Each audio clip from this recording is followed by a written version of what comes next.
Hello, fans, and welcome out to the Reading Soccer Park here on Senior Day. Pitch side for a little pregame show, joined here by Ryan Gavin. I'm Jacob Green. It's great to have you with us here for this, again, senior night under the lights. First time all year we've been under the lights facing off against Westcliff. What are you looking for rolling into tonight's game, Ryan? A hot start. I think Westcliff, the last game, they lost 5-0, and it was just, you give away one goal against such a good team. You're not really going to get back into it anytime soon. So just getting off to a good, strong defensive start, finding the balls into that forward. We'll see. I'm interested to see how they line up with their forwards. You know, they've been kind of rotating between Litzy Munoz, Claire Brown, and Chloe Tague. Obviously, one of their other strikers, Iris van Dalsen, their interim goalkeeper, and their top goal scorer, which is an interesting statistic. But yeah, we'll see how they kind of line up. So I'm interested to see that. Yeah, ESPN level stat with Van Dalsen, most saves of the year and also most goals scored on the year.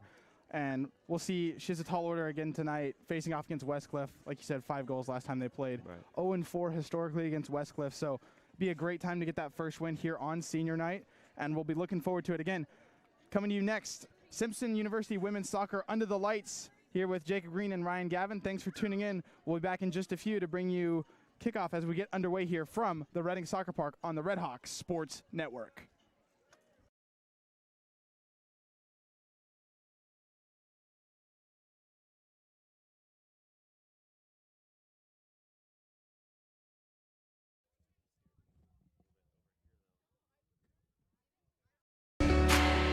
At Simpson University, we believe in more than just earning a degree. We believe in transformation. Experience a community that creates lifelong impact and friendships. Learn from professors who know your name and invest in your future. Grow into the leader you were meant to be, grounded in purpose and faith, and impact the world in ways you never imagined. Your future starts here at Simpson University.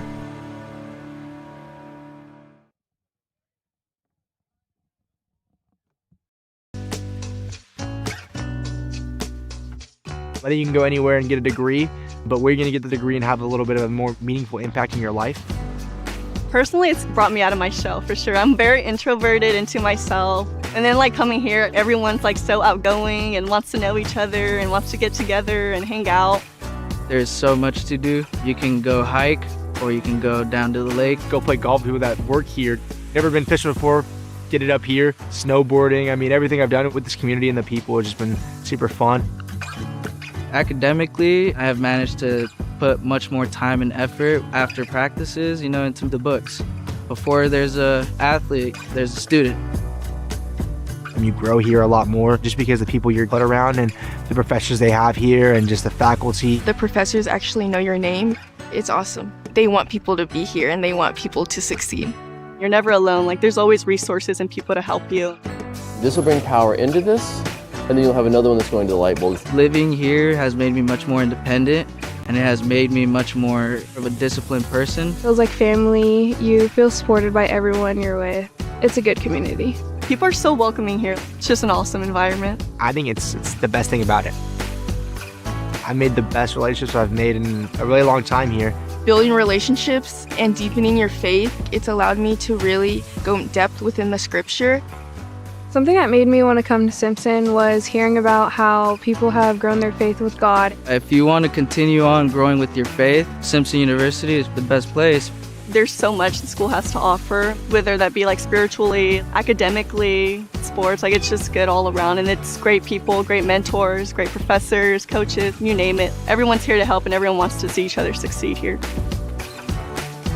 Experience, learn, grow, and impact at Simpson University.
Hello, fans, and welcome out to the Reading Soccer Park here on senior night. We'll be under the lights hopefully in not before long. It's getting kind of hot out here, giving me flashbacks to early on in the season.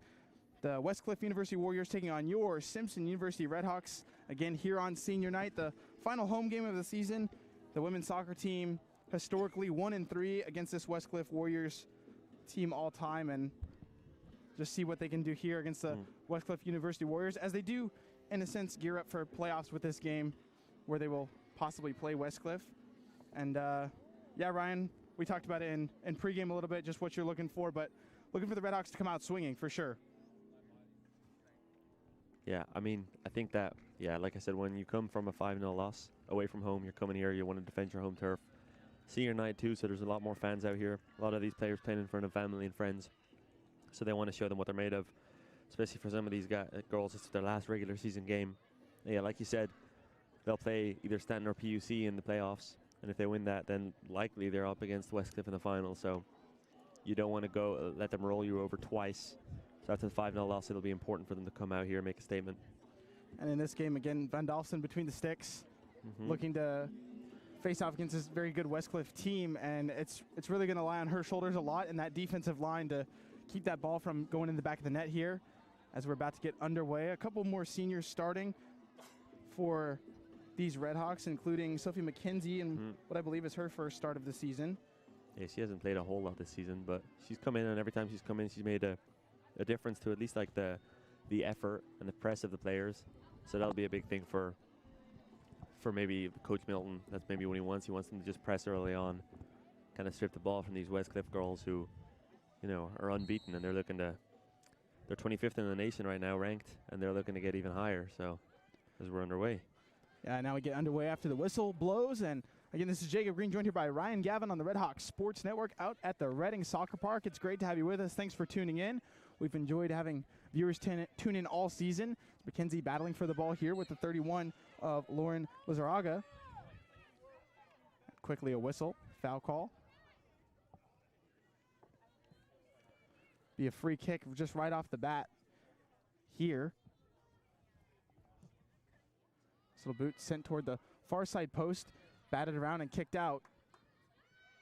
Yeah, they kind of had like 6 people there just in the line there at the back. Not taking any chances, leaving any openings. That was well batted away. And this is just what they don't want. They don't want to be in their own half, restricted the whole first half or the whole game for that matter. But, you know, it's also kind of the teams feel each other out these first 5-10 minutes. Sometimes they're pretty quick games. They get off the fast ham down, but sometimes they get off the slow starts as they're feeling each other out. But I think Westcliff has no questions as to what they're trying to do here today. They're trying to make a statement before they go into playoffs. So it's up to the Simpson girls to show everybody here what they're made of. Yeah, it doesn't seem like they have any qualms about starting off strong. They've already spent a lot of time in that attacking third, just again right off the bat, as Van Dolphin directs traffic, barks some orders at her squad out there on the pitch right now, and will send it away from this near side. Yeah, that's something she's gotten better at, being vocal. I think being a striker, it's easy to kind of, you don't want to get too frustrated at your players, but as a goalkeeper, it's the whole thing. If you get angry, we see it from the men's team. Jacopo Trelise, who's a natural goalkeeper, always just barking orders at his team. So I think Iris Van Dolphin is definitely getting better at that. As Simpson are trying to find that forward pass here. That's chested backwards there by the number 6 of Stansbury. And it does look like Simpson's coming out of the gate, moving very quickly. Again, trying to utilize speed and just get out ahead early, at least tire out this Westcliff team. Correct. And this is a pretty deep roster for the Redhawks as well. They have a lot of upperclassmen, lots of juniors on the squad. And a totally different feel about a game when most of their games, their home games for that matter, they've started at 10 a.m. with the men playing at 12 p.m. And just a totally different feel knowing that the second half's most likely going to be under the lights. And definitely, you know, way more people making it out to the games, students don't have class and whatnot. And of course, we got Scotty on this near side who will be running back and forth during both games. I don't know exactly how old Scotty is, but he is much older than I am, and it seems like he has way more energy, which one day I hope to be like that, is getting toppled to the ground there. No, he lives and dies by those girls and by the guys' team. He loves owner of the Gatehouse, which is the house where a lot of international students reside. Mackenzie will go and try and chase this one down, trying to win the battle. She'll get to it, but then send it back toward the aid of Sakir on that far side and goes through. back into the middle third before it's sent back in the attacking third. Westcliff will play it from the back. And like I said, that kind of feistiness of Sophie McKenzie, she'll be looking to earn her keeps as this game goes on. Again, the last home game of the year here on senior night. After this, they just have playoffs left, which will all be on the road. As Teg gives chase to this ball, putting some pressure on the 15 of Bella Hicken out of Salt Lake City, Utah. And it's a really great opportunity, again, for the seniors to have one last showing in front of what's probably the biggest crowd all season. It's typical with all the families coming into town, including Van Dolfsen's parents who, making their way all the way across the pond. Yeah, from Zwolle, Netherlands. Lovely people. The mother from Portugal. Believe it or not, I believe Lisbon, Portugal. So Iris, a rich family history, I want to say. Rich European history. Makes her way out to Portugal quite a lot. I think she's going on a missions trip when the year's over to Brazil, which, a lot of Brazilian ties to Portugal. Yeah, I was talking to her parents, and her parents obviously want to see her play in that natural striker position that she does so well. But, they understand the decision to put her in goals, being the tallest girl on the team. And she seems to kind of grown into it every game, You can tell sometimes she enjoys playing with the ball at her feet more than she does picking it up, but she definitely seems more in tune with barking orders at her players, more in tune with just the role of being a goalkeeper. Yeah. Simpson try to get their way into the 18-yard box here. And we've seen it, again, like you said, Ryan, throughout the season. She's grown into that role, done so very well. She's made a handful of just excellent plays, but also like 50% of the time with her feet, 50% of the time with her hands. And, of course, goalies typically use their hands a lot more, but she's been able to get in there, make a couple slide tackles and everything like that, showing off her striker abilities. She's done a great job of it, answering the call and just stepping into that role. Absolutely. And you have to have a lot of confidence to do that. Because, when that goes wrong as a player, the worst thing is you're going to get carded, you're going to give away a free kick, but as a goalkeeper, you're giving away a penalty kick. And being the last man back, you're on a potential red card most of the time. So, as Westcliff get their feet on this ball and they try to turn the ball over to the other side. So the number 7 of Jordan Gather fights for it and wins it. The referee whistling the ball may have gone out of play there. And Litzy Munoz here gathering it to throw it in. She seems to be playing a lot further back. It seems to have Sophie McKenzie up at striker, with Chloe Tague still playing that kind of central midfield position, although now they're switching as I say that. But Litzy Munoz, and this ball falls here. And that shot wide by Jazabella Tolentino from Rosita, California. She had Iris on the back foot there too, but she just sends it out wide. She had the goalkeeper beat, but just that wide right. So Simpson will count their lucky stars there as they reset here and try to move the ball up forward. And I don't know if anybody heard that through the stream, but that was Scotty running by behind us with the cowbell. If you hear that cowbell, that's where how you know Scotty's in attendance here. A little over 38 minutes on the clock. We've just gotten underway here from the Reading Soccer Park as that sun starts to dip as it's headed back toward behind those mountains off in the distance. Very picturesque backdrop here. Again, we will be under the lights for the second half. Just a great day for soccer all around. Nice little backdoor pass.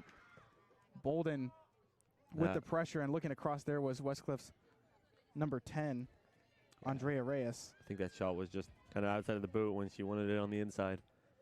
Not the way she wanted it to go, but they retain possession and get the ball, unless she was just trying to switch it to the other side, but seems unlikely. So Westcliff pass it around here, midfield. That was a great job by Bolden. She was not camped out, but a little bit farther back. She had to make her way there very quickly, apply some pressure to the 10 of Reyes, and got to her in time to make her kind of juggle it a little bit. These two players meet in the middle, and that is, see, that's just a bad giveaway there.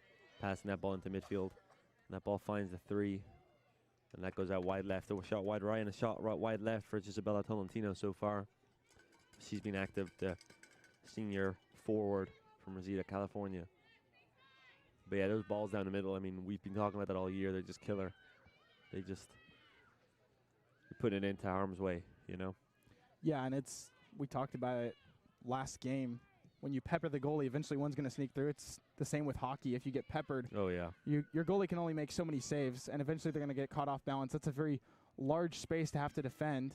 And Van Dalfsen always ready, always on her toes, but some pushing and grabbing going on right there on Sophie McKenzie. Nothing called. She wins that back, though. As Chloe Teague fights here for it with the 26 of Jade Sweet. And Jade Sweet able to win that back and pass it back to her defense. Now Westcliff working from the back, getting into that middle third. The 15 of Bella Hicken will send it back after a little bit of pressure from Sophie McKenzie. So they send it far side. And just trying to keep the pressure on the Redhawks, who have so far defended well. Got that defensive line of 4 and 5 usually. And just trying to keep Westcliff Those off. balls just, Trying to avoid being on their heels. yeah. Those balls just kind of going a little too far in front of them. Collected by the Westcliff defense. The dangerous situations when you're running at each other and meeting halfway. As the Westcliff striker just gets in a good position there, but just kind of gets caught stepping on the ball and losing her balance. Lizaraga sends it far side. Dribbling around is Gather. Looking to cross.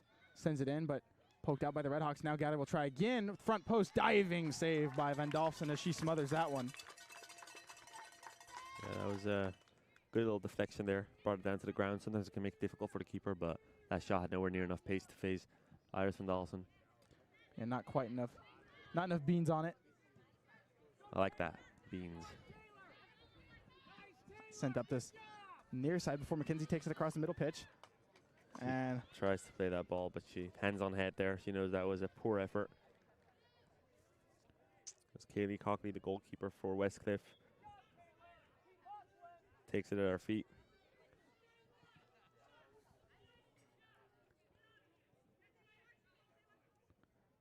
I believe that's the head coach of Westcliff barking some orders at his team as well. You have Brooks and McKenzie in pursuit. Is it sent this way? Oh, that's a. There's an argument to be made for just putting that out of play. She just passed that right to the Westcliff player, the number 9 of Samantha Aguila, and that puts it into harm's way. But they're able to avert that danger fairly quickly. It's Chloe Teague making chase, but Jaslyn Arevalo able to corral it out. The ball goes on the left side here now. Picked up by Litzy Munoz, who, you know, like we said, we were talking pre-game that she played at the striker position for a little bit in the 0-0 deadlock with Stanton, but she seems to be playing in the kind of right back position today. So that might be evident to the more defensive lineup for the Redhawks. I have to imagine, too, it has to do with her ability to kick the ball a little bit far, with more beans on it, if you will. So you said you like that saying, so I'll mix that in a little bit more. It does seem like they're playing 5 at the back here.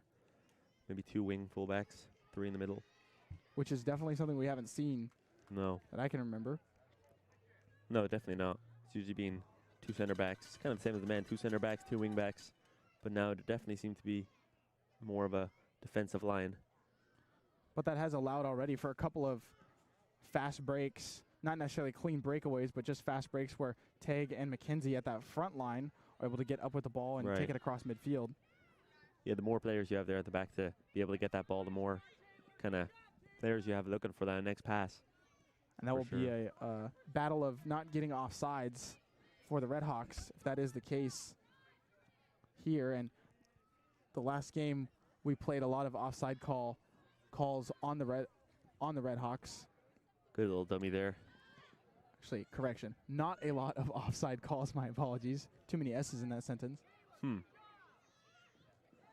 Well, that's that. In my books, you could make an argument for a yellow card there for a dangerous follow through. Yeah, high sticking.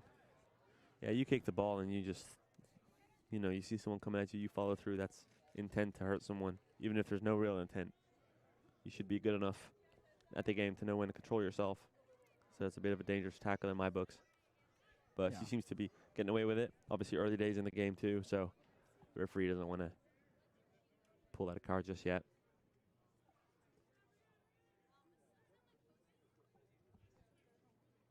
This Westcliff player is going to get the trainer to come out. She's going to hobble around. That's the 31 of Lauren Lizarraga from Little Rock, California. Take that back, from Downey, California. And the whole Westcliff team has walked over to the coach there. And it's not for a water break, it's for a tactical break. Coach is giving them, using that time to their advantage, potentially even the players just laying down on the ground a little longer to allow the players the time to walk over, because you don't get timeouts in soccer. So they're definitely going to run a play here. yeah, definitely. And even just the coach maybe trying to tell him something he doesn't like, something he saw over the first 15 or so minutes of play that he wants them to change. Be Lizarraga off the foul, but it will be, I believe that is the 15 rather, of Westcliff. Shot on one hop right at Van Dolfsen. My apologies. That was Valerie Cruz, number 11 from Los Angeles, California. And that's thrown straight to the Bella Hicken. There you go.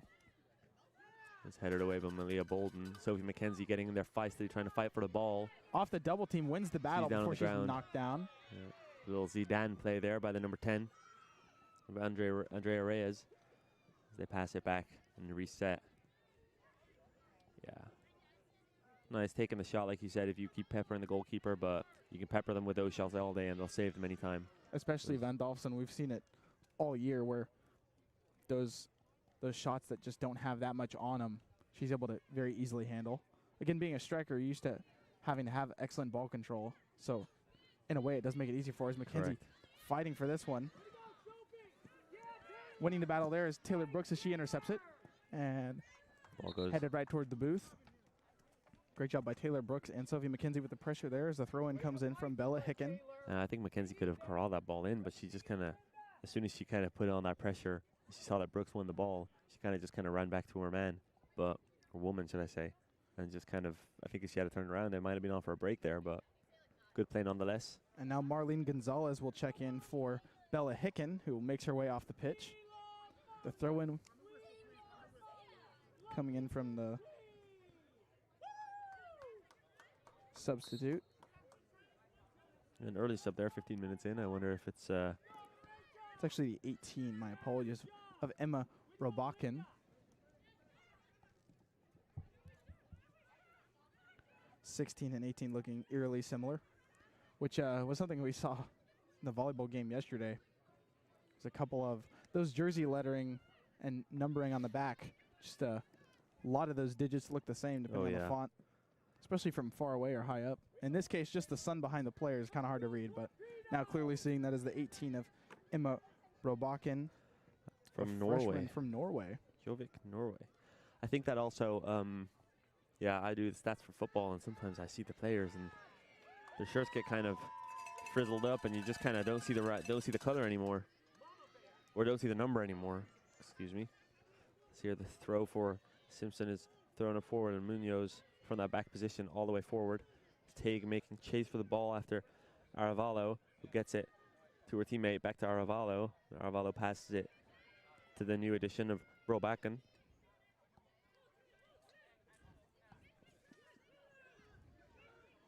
Number 3 of Tolentino with it.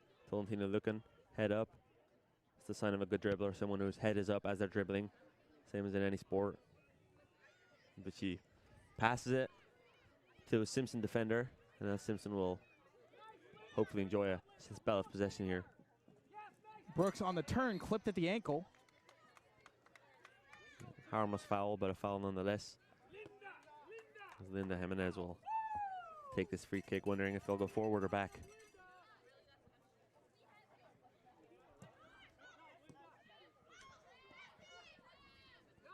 Now taking it up the pitches. Jimenez, nice pass near side line. Brooks keeps it inbounds. Dribbling around, double teamed, has to work it back. A couple players end up on the pitch. Hard push there by Samantha Aguila, who's had Brooks' number there for the first few plays of the game. Now Sakira far side. Sends it up the far side wing for Munoz, who makes the pass to Tag. Tag double teamed. Tag just kind of making the pass that wasn't there, but she rebounds her own shot there, if you will. Now Munoz making a play on that far side, but the pass just goes a little bit beyond her. It's the second. Cutting toward that far side post. So second pass has been a little aggressive there. But yeah, Take definitely, she had her head up there a little quicker. She might have found the ball through to, I believe it was Mackenzie or Munoz trying to follow her own ball, but she kind of looked backwards instead and made that pass maybe a little too late for my liking. But good sign of intent there for the Simpson Redhawks. And it looks like Simpson's game plan is essentially stop Westcliff, catch them in transition, make a play forward, and take the shot if you can. Don't sit there around with it in that attacking third. And instead look for a shot, not necessarily a high-quality shot, which, of course, you want high-quality shots if you can get them. Absolutely. But they know they're not going to have a large number of chances with this Westcliff team. So Alexa Baez will give it to Linda Jimenez to throw in on this near side. And the 13 of Malia Bolden kind of just moving over to this left side to take over in that spot as Linda Jimenez comes up to throw in. Vigila headering that forward, and that ball, it's not going to fall. It's going to fall to Rachel Sakura. And Tate gets the ball through on a double team. She's going to have to work for it. Now sends it middle, great pass, far side post. McKenzie was not there, able to connect with it. Just the pass a little bit too far wide, but another chance there for the Redhawks. That was a shot, I believe, actually there, Jacob. I think that was just a mistimed shot. I think she felt the pressure coming on from the other players, but there really wasn't as much pressure, and she, obviously being left-footed, she wanted to kick that with the left foot and just kind of hastily kicked it away and ending up being a bad effort at goal. And with two Westcliff Warrior defenders on her heels too. Felt the pressure as Munoz takes it up that far side, engaging in that battle. And that ball, Chloe Tague once again. I wonder if that was across to Brooks there, or she was going for glory, but yeah. Definitely looked like a cross, but either way, it was a pretty tight window she had to fit it in. Yeah, Simpson enjoying a little bit of offensive prowess here now. In these last few plays, these last few 5 minutes. 20 minutes into the half, 25 to go. And now it's a question of, will they avoid getting caught in transition here as Westcliff takes it up that far side. Sakura with the pressure. Sakura falls over there. Now a shot right up Van Dolphin, off, rebound, and smothered again by Van Dolphin. 2 saves, 1 play. Great effort from Iris Van Dolphin coming out from between the sticks, getting the initial block, bobbled it, and on the rebound, able to smother it again. Like I said, I have a second time using the say in this game, but she'll be counting her lucky stars for that because that was almost a dire mistake there, drop on the first save. But very well, like you said, just corralled the second one. She'll be breathing a sigh of relief there, and a good stop there by Simpson. And you got to be good to be lucky and lucky to be good. So twice now for Van Dolphin. Gonna break my brain if you say that too many times, Jacob.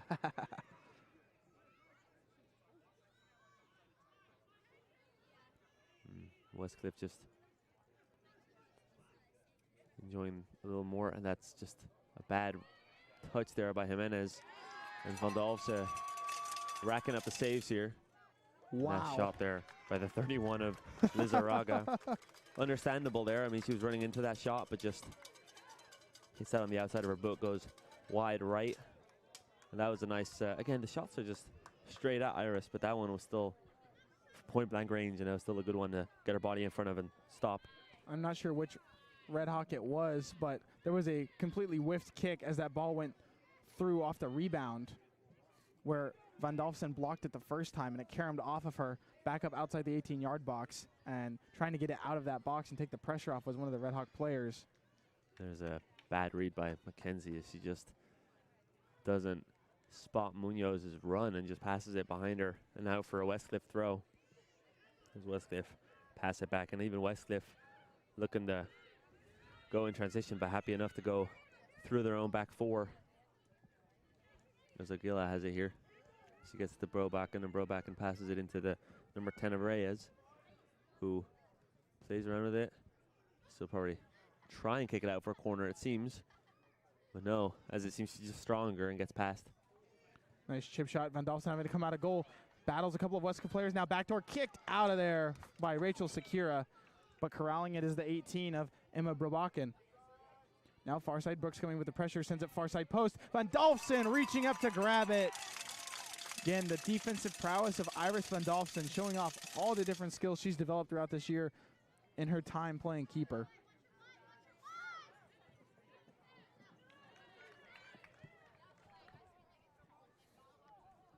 That pass there by Jimenez, a little off the mark.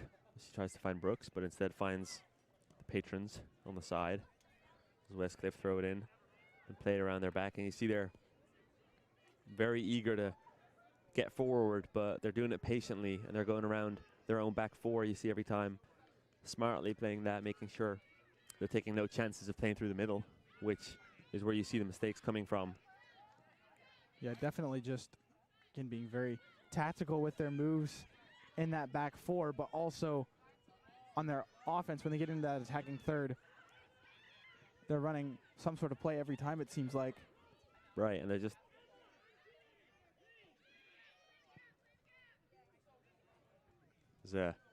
we have a streaker on the pitch, it seems. There's a little... Yeah, just a couple of toddlers that ran on the pitch. Little toddler. Very little toddler. Might even go with baby there. It's an offside call on Westcliff here. Yeah, not that old, literally toddling around. The sun's getting very, very low now, and you know, if you can, our camera's picking up the low sunshine, you'll see the lights get turned on not too long from now, probably for the second half, as we have 21 minutes to go in this first. And yeah, just Westcliff very willing to just pass it back, which even there, like I like to see that. I think there's the good teams know when to be patient and they know when to go, whereas you see bad teams, they just want to take any chance they can get, and if they see something, they'll go for it, even if it's not really there. Yeah, definitely enjoying that time of possession. And those balls just, like that ball just right in front of Broback and allowing her to run into it. Another sign of a good player. There's Aguila here. Back to Brobacken, who gets it stifled by McKenzie. Into Brooks, into McKenzie again. Now, a little bit of triangle developing there as they pass it around, work from the back. Kicked into McKenzie, who gets double teamed. Ball stripped. And then Westcliff again working from that back line, right at midfield. Pressure coming in, makes Westcliff work it back. As they try again on this near side with Brobacken. Nice chip shot toward the 18-yard box. Van Dalfsen coming out of goal. Fields that grounder yet again. Doing a little quarterback slide there. Not going forward on the ball, but backwards rather. A bit of an odd one, but it works nonetheless. Gets that ball through the middle, but correctly through the middle as Baez found herself in a sea of space. Pretty even match played so far, as that goes right through the boot of Stansbury. Now Sakura will watch that go out of bounds on that far side.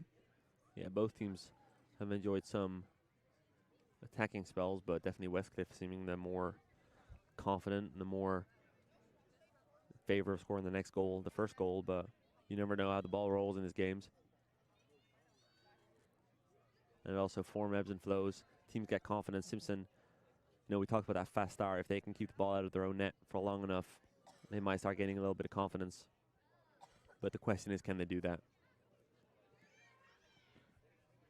As that ball is through and very quickly prodded towards Iris Van Dalfsen, and kind of a weak shot, but a shot nonetheless, and another save for Iris Van Dalfsen.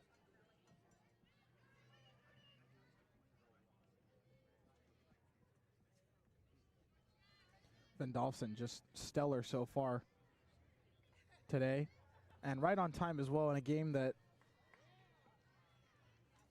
just overall means a lot. It's the final home game for a lot of these players in their college tenure, and some of whom will go on to play in rec leagues or at alternate levels, things like that, but at least the final college games for, again, a number of players on this squad. So it's always nice to walk away with a win, especially with the amount of family and attendance here tonight behind us. So the Redhawks playing for a little bit more than usual, more than just a tally in the win column. Right. And it's always bittersweet when your time as a college athlete comes to an end. As Simpson get it up the flanks here, and she's taken down. But they give a corner. She seems quite hurt there, rolling around, writhing in pain. But yeah, like you said, Jacob, there's definitely a. Yesterday we were at the volleyball games, which you were calling, I believe, and one of the players in Westcliff playing her last college game was having the time of her life on the court, and as soon as that game ended, she just let the tears flow. It's going to be very, very emotional game for a lot of these girls, and we'll see how some of them handle it after the game. Yeah, I remember getting to photograph my roommate who played soccer here 4 years, Christian Valdez. This one's sent in by Tag, headed out by Westcliff, bobbled around, still on that exterior now, booted out about right toward that midfield. Brooks battling for it, wins the battle, and then taken out. And no call. Brooks thought she had a whistle. Yeah, Gila and Brooks in a good fight, and I personally like it. The refs just letting them play. Yeah, very, very evenly. There's not any calls that have gone one way or the other. It's also made for a very peppy game, I would say. Right, and when you don't get calls, sometimes that can make you be like, all right, well, if you're not giving calls, I can go a little harder for it. Or it can lead to frustrations because you want the call and then you lash out and then they get a call and then it just compounds and makes everything worse. You see that a lot these days. That ball is... Wow, what a shot. And Van Dolfsen with the save right at the keeper again. A shot from about 25 yards out. Some power to that. Van Dolfsen standing tall yet again in between those sticks. Again, right at her. Nothing that's going to put her under any pressure, but that was powerful. You know, in the women's game, you don't see those long, powerful shots often. Obviously, you saw the goal of Tague earlier in the season. If she runs up the left side, but that ball runs out of bounds. And they might be looking for more of those heroics. We're going to get a sub for Westcliff and Simpson.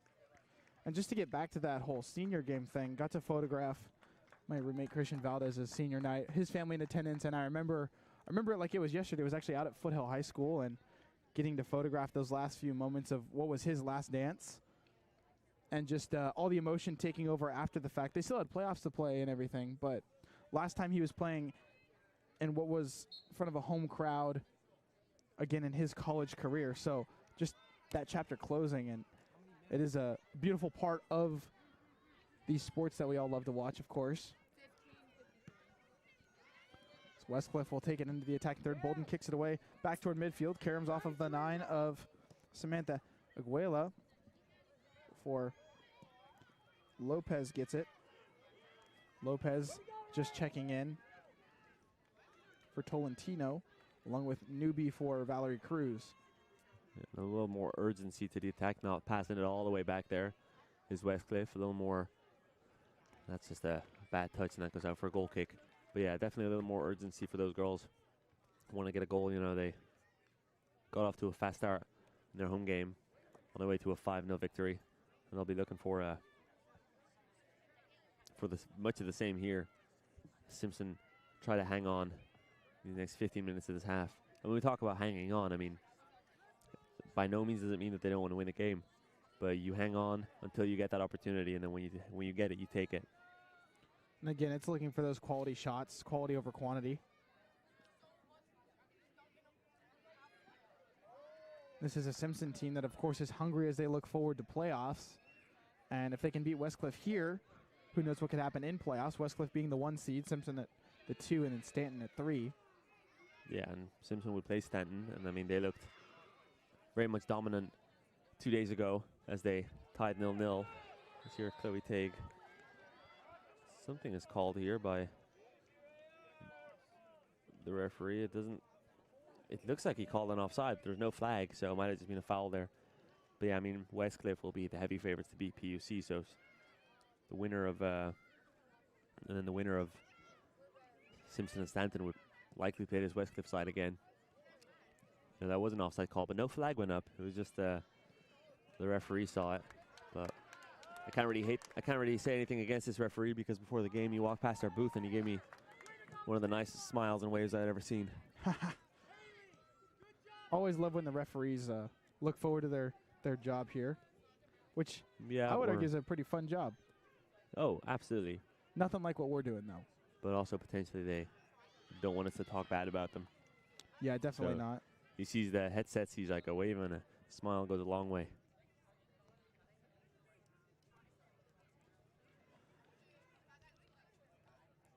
you want me to say good things about you, just give me $10.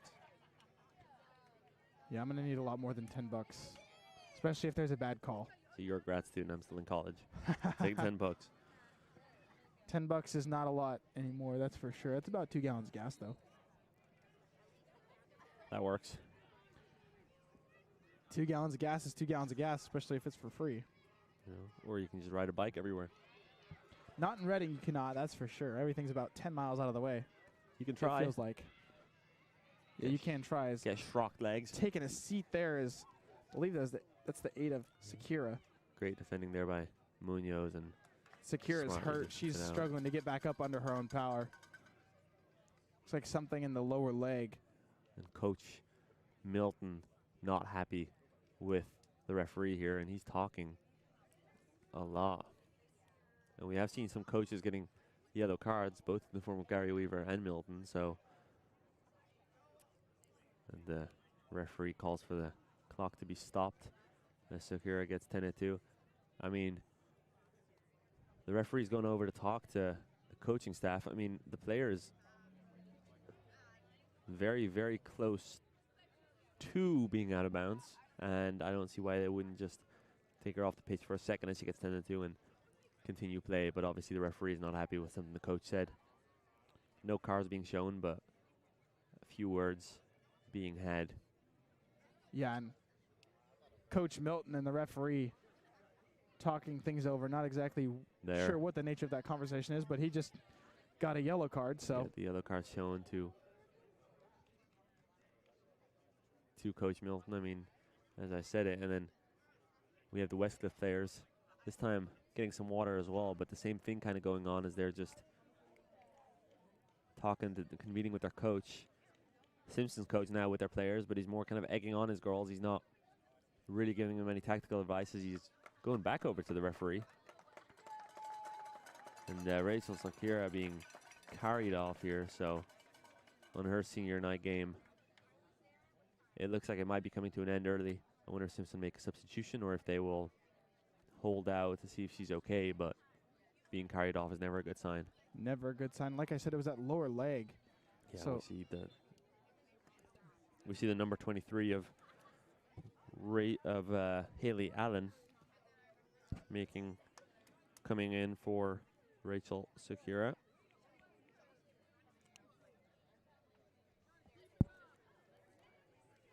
She's playing on his left side, so they'll do some shuffling because Sakura does play on that right side. It looks like Stanberry moving more over to that right side. And Allen over on the left side here. And it's Brobacken taking the throw for Westcliff, who's been playing over on this side for most of the game. She ran over to the left side now, so I wonder if there's some changes there for Westcliff too as we enter the final 12 minutes of this half. The sun very much setting, Jacob. Yeah, and again, beautiful temperatures here out at the Reading Soccer Park, right around 70 degrees. No breeze as Brooks takes it up the pitch, getting into the attacking third since it's a tag. Quick pass, breakaway. Offside. But just called offside. Haley Allen had pretty much a one-on-one with the goalkeeper, but the flag went up right away, and it was looked it from over here as well. But a great play nonetheless. Way to, you just come on the pitch or wanting to make an impact, and she almost very much had a chance to make that impact.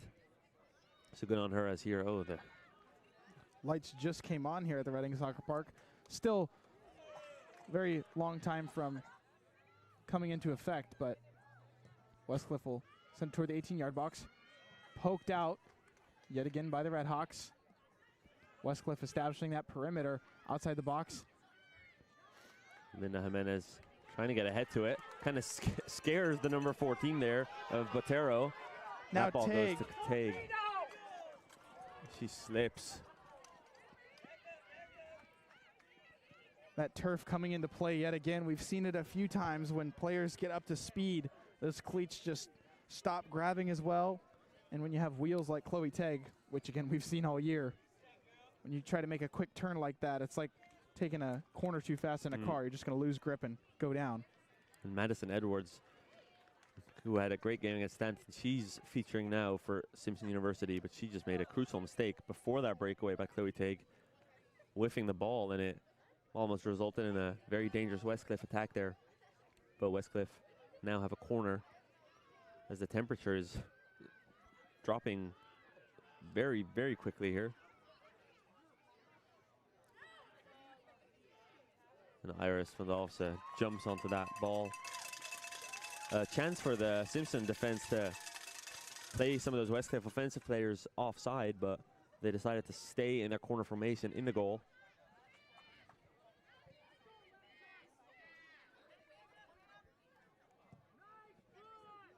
Vandalfsen will send it into the middle third. Allen with it.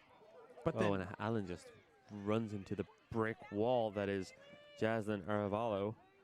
yeah, hit stick there, incidentally, of course, but still.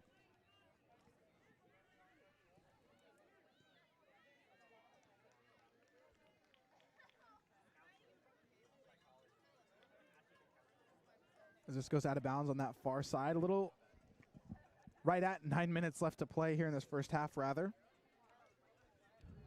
As the sun is about to get below that tree line over there on the left side, and it'll also give our fans a lot better view for sure. Oh, yeah.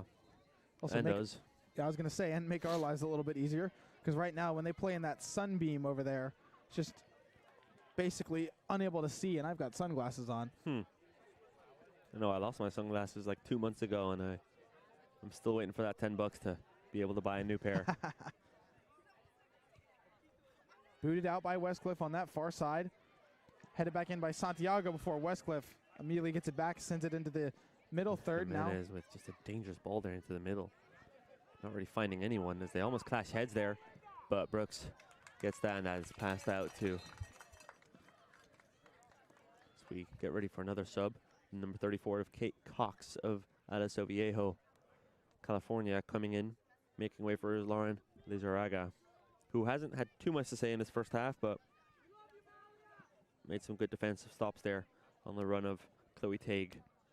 And also it played Haley Allen offside on that oh-so-close call for the Simpson University Redhawks.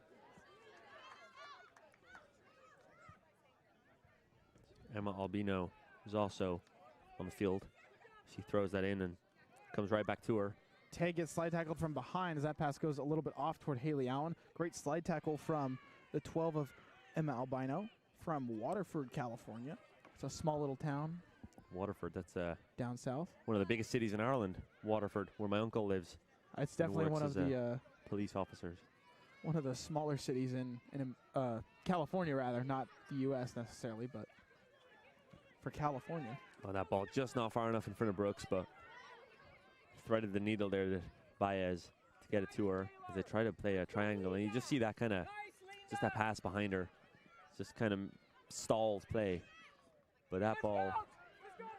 Leading pass for Tag. Oh, and she just gets that nowhere near where she wanted to. She's a right-footed player, so that left foot just doesn't have quite the same effect as the right foot would, but she had a chance there. As the goalkeeper seemed to be kind of sauntering out of her goal, she didn't seem to be making haste to get there. Maybe she knew something we didn't.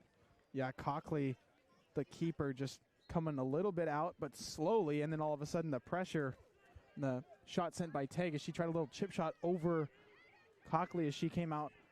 Cockley coming out. And Chloe Tague has time, but she doesn't use it.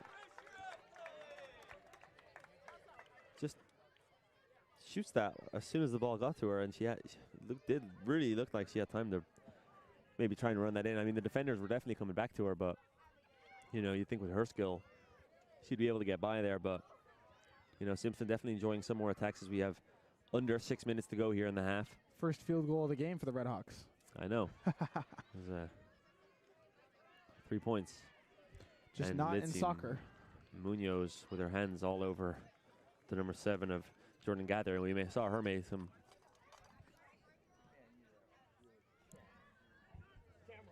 We saw her do that in the last game against Stanton, being kind of feisty, but she avoids anything. And Iris, another shot right at her. Another shot right at her, and sorry, interrupting you there, but yeah, saw the shot coming in, and Vandalfsen with the clean save yet again. Absolutely, and she'd be very happy. She hasn't really had to be at full stretch today yet, but saves are saves, and that ball there straight down the middle. I see what they were going for, but I'm never a fan of a ball going straight down the middle because it can just come right back at you so much quicker. And getting back to that Munoz feistiness that we saw, I talked to her about it after, and just a little bit of jawing going on back and forth, but also the Redhawks knew collectively as a team that there was off-the-ball jersey pulling going on and a little bit of pushing and shoving like we see here right now, battling for the ball. All clean as Brooks gets knocked down to the pitch pretty hard. All clean, but the defensive player always gets the benefit of the doubt in these situations. And then Botero kind of on a 2v1 there, almost coming away with it, but then her teammate Albino comes and helps, and it was a little too much for Brooks. Results in a foul. And in that game a couple days ago, just push came to shove. Tag on the turn and takes another spill. And that ball went off of Tague, so I wonder if it's a throw-in or a free kick because the ball went off her toes. So we're sitting very close to it here. So yeah, it is a free kick. Tague didn't really, I don't think she knew for sure, but she just put it down there, hoping it was, and the referee thumbs up. Great boot to it, far side post, centered toward the 18-yard box. Could have dangerously there gone into the 18-yard box, but Sunshine de Anda, the 44, Kaylee De Leon, excuse me, she almost got to it, but Madison Edwards there just boots that out of play.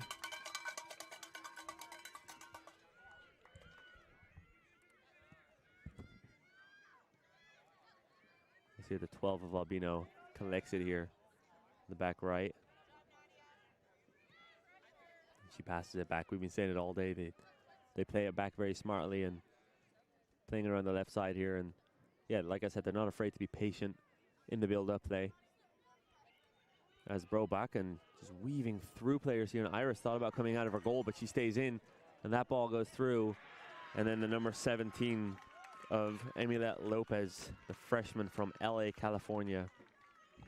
She just bangs that in the back of the net for the first goal of the game for Westcliff University. And the Simpson Redhawks were so close to keeping a clean sheet here in this first half, and that would have brought them into halftime feeling good about themselves.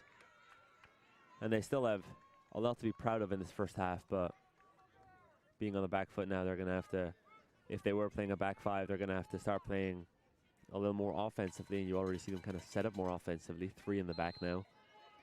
I mean, what a shot, but also what an effort from Van Dolfsen again. She's been peppered back there so far. She's got 11 saves before that, snuck through. And again, the game of pepper, eventually you're going to lose it. For Van Dolfsen, Absolutely. just not quite the extension that you have to stop that, unfortunately. But just, again, all-around great effort from Van Dolfsen. Yeah, and Van Dolfsen was a little unsure of what she wanted to do there. She wanted to come out there, realize it wasn't good, and it was unlucky because it was a shot that was rebounded by the 17, but that's your, in basketball terms, that's your box out that you got to do. You got to box out players, making them unable to get that shot, or at least when they are able to get that shot off, you're right there to block it. But in this case, the new addition, the freshman, like I said, from LA, standing at 5'8", Emilette Lopez, with that goal for the Westcliff University Warriors, as they are well on their way. Also a couple saves off of rebounds as well, which is a hockey term, but similar effect. I've seen those sports terms, but like you said, the boxing out is really, really crucial.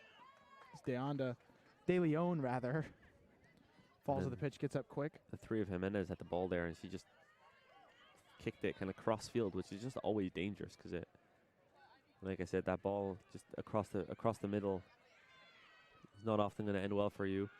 As De Leon almost slips there, but she's able to get the ball off, and Haley Allen, instead of coming towards the ball, she kind of waits for it. And Brobacken, who made that switch to the left side, able to intercept that easily. The Simpson have 1 minute here to have a say in this first half.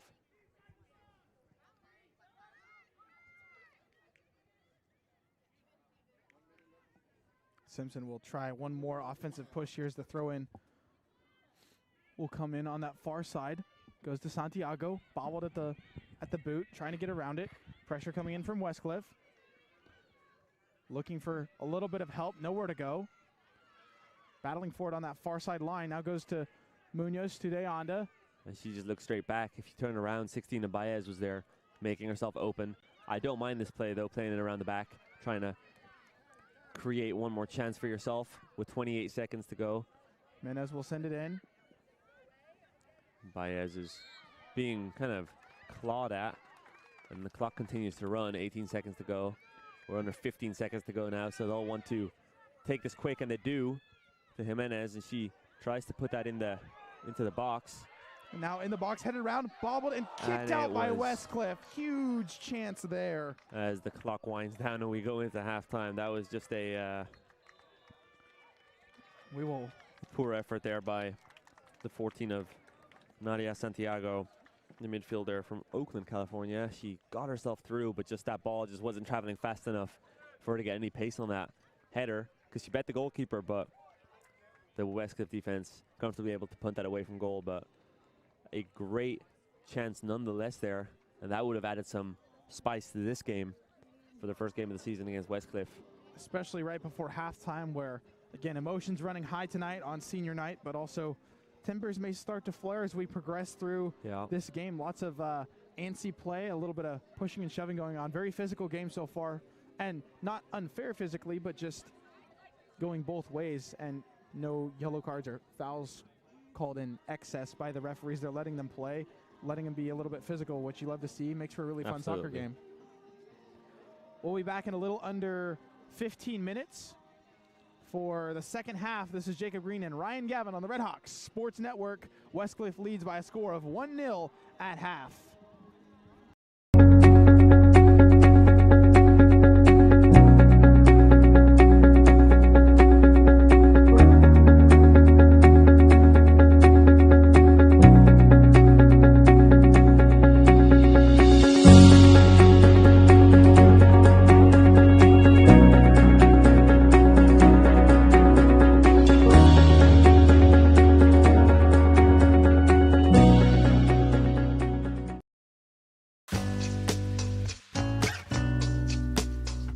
I think you can go anywhere and get a degree, but where you're going to get the degree and have a little bit of a more meaningful impact in your life. Personally, it's brought me out of my shell for sure. I'm very introverted into myself. And then like coming here, everyone's like so outgoing and wants to know each other and wants to get together and hang out. There's so much to do. You can go hike or you can go down to the lake. Go play golf. People that work here, never been fishing before, get it up here. Snowboarding. I mean, everything I've done with this community and the people has just been super fun. Academically, I have managed to put much more time and effort after practices, into the books. Before there's an athlete, there's a student. And you grow here a lot more just because the people you're put around and the professors they have here and just the faculty. The professors actually know your name. It's awesome. They want people to be here and they want people to succeed. You're never alone. Like there's always resources and people to help you. This will bring power into this, and then you'll have another one that's going to the light bulb. Living here has made me much more independent, and it has made me much more of a disciplined person. Feels like family. You feel supported by everyone you're with. It's a good community. People are so welcoming here. It's just an awesome environment. I think it's the best thing about it. I made the best relationships I've made in a really long time here. Building relationships and deepening your faith, it's allowed me to really go in depth within the scripture. Something that made me want to come to Simpson was hearing about how people have grown their faith with God. If you want to continue on growing with your faith, Simpson University is the best place.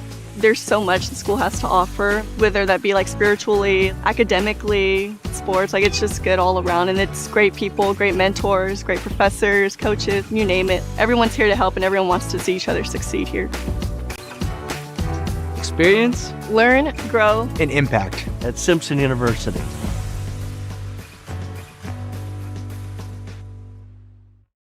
Simpson University was named a 5-star Champions of Character institution for the 2023 to 2024 school year, as they received a perfect score, 100 out of 100 points.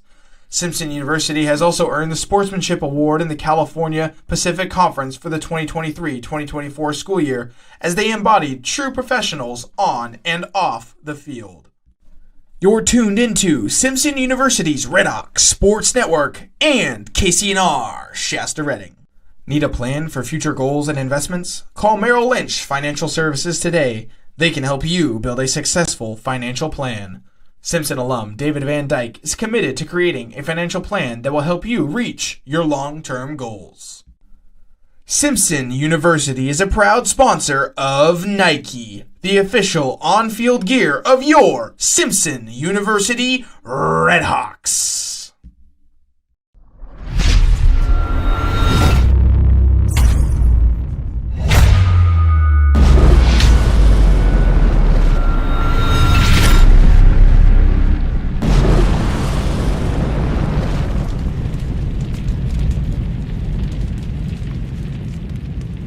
That one will go, rebounded by Conrad. Oh! Maury Tate with the hammer being thrown down. The 0-1 delivery from the righty Jones off the first base side. Breaking ball hit in the air toward left field. To the track at the wall. Another serve here. Over the tape, right with the pancake. Davies, back corner. And the Redhawks get the point. Quinn Wright. Now here's a guy, man. Run that back, put that on the highlight reel, coming out of nowhere, able to pancake the ball.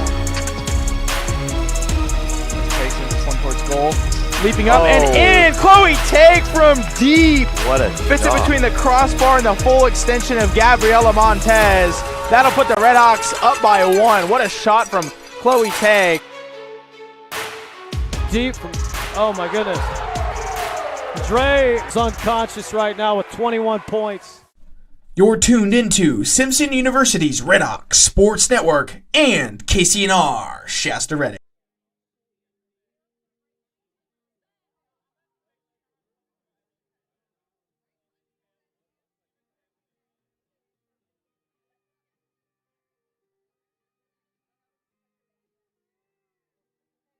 Great to have you with us here on a wonderful Saturday night edition of Simpson Redhawks basketball on what will hopefully turn into a win tonight between the Redhawks facing off against the Nelson University Warriors, making the trip up from Arizona. A little bit of open space, gives it to Parker. Now back to Allen up at the top. They swing it around far side. Trying to get around the screen on the far side is Jilson, now taking down 1-on-2, looking for a little bit of help, sends it this near side. Allen for 3, bucket, bang! Nyan Allen, he's got all 5 points for the Redhawks tonight. More of a playmaker is what Coach Cohn said. Now Harms outside, 3 ball, will fall. Near side, Jilson drives baseline, kicks it out, 3 ball again, bang! Nothing but the bottom of the net for the 22 of Dylan Harms. Jilson for 3, near side wing, bang! Now gives it up to the 24 on this near side wing of Omana, guarded by Wood. He'll drive into the lane, into the paint, slips up, and Wood with the one-hand stop. Ball fake, now gives it to Torrey, near side wing, drives baseline, at the block, spin move, nothing there, double teamed, one leg, kicks it out to Parker for 3, boom! Now on the fast break goes to Allen, and the slam! The two-hand slam from the big man, Nyan Allen. Gives it far side to Kilbert. Kilbert directing traffic, moving around. Gives it to Allen, near side. Torrey cutting baseline, now 3 ball from Allen. Will fall! Nyan Allen have a game in his Redhawk debut. He's got 18. Jilson at the logo, guarded by Gonzalez. Drives, kicks it out, Parker. Parker now into the lane, floats it up. Finger roll, will fall. For 3, now Parker right in front of the Redhawk crowd. Boom! Timothy Parker for 3 from downtown to put the Redhawks up by a score of 74-63. A lot of chaos. I mean, we had guys going down every play with cramp and whatnot, so just to pull that one out is good. I mean, they had a few good looks at the end, which we don't like, but we got lucky, and Dylan got a great board and secured it with 2 big free throws. So just happy to come out to win against a really good team. What was it like running this offense? Again, Dre Ubas, an alum in the crowd. What was it like kind of filling those shoes a little bit, running the 1, and just, again, the stat sheet doesn't necessarily reflect your impact on the floor. You had 10 points and all around a great night, shot 50%. But what was it like filling those shoes for you? Yeah, Dre's my brother. I love that guy. Kind of took me under his wing last year, so to fill his footsteps, I guess, is a big role. But, you know, I just tried to play the best I could. Wish I could hit a few more shots, especially from three, but, you know, that's going to come. I'm not worried about it. Yeah, no, just great all around on the floor. And, I mean, those injuries, those guys going down, hopefully they're all right. Yeah. But just the veteran leadership of Nyan Allen, Timothy Parker, what's it like to have them with you on the offensive side? And then also Michael Wood coming off the bench along with Kellen Torrey. Oh, no, yeah, it's huge. I mean, Nyan and Tim, you know, they're guys that are going to make the right play and, you know, get a good shot every time. So, I mean, we trust them for our offense. And then I want to give a big shout out to Mike. I thought he really played well, crushed the glass. I don't know how many points he had or whatnot, but his impact was felt every time he was on the floor. I mean, big shout out to my guy, Mike. He's crushing the glass relentlessly. Yeah, 21 minutes off the bench, 3 of 5 from field goal range, 6 points, and just a great impact overall on the floor for Mr. Michael Wood. Jack, thanks for joining us. I appreciate it. Time, and congrats on the win. Thank you. See you.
That one won't go, rebounded by Conrad.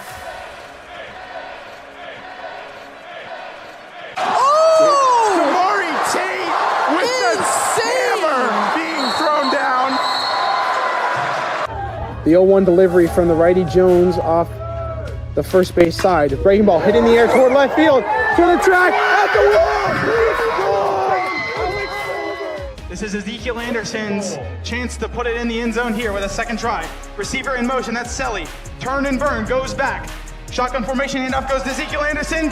Tucks it and gets across the goal line. Ezekiel Anderson, touchdown, Red Hawks. There it is, the first one at home on this 2025 campaign. Anderson dropping back fast, looking toward the end zone, looking for Talon Ramirez. Caught by Talon Ramirez to the end zone. Mills wide open, and the dunk by the man in the middle, Jace Mills. Another serve here, over the tape, right with the pancake. Davies, back corner, and the Red Hawks get the point. Quinn right.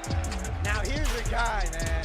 Run that back, put that on the highlight reel, coming out of nowhere, able to pancake the ball. Takes him just one towards goal. Leaping up and in. Chloe Tague from deep. What a Fits shot. it between the crossbar and the full extension of Gabriela Montez. That'll put the Red Hawks up by 1. What a shot from Chloe Tague. Deep. Oh my goodness. Dre is unconscious right now with 21 points.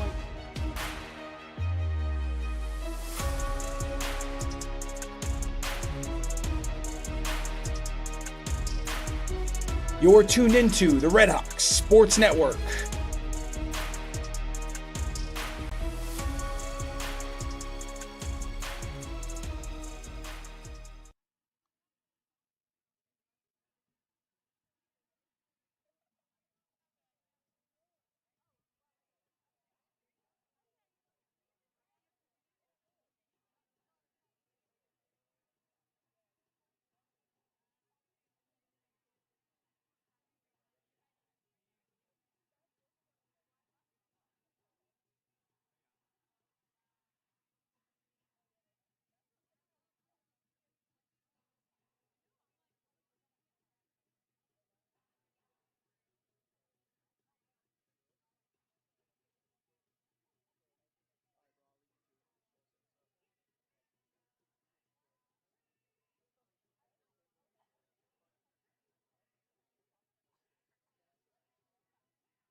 You're tuned into the Red Hawk Sports Network.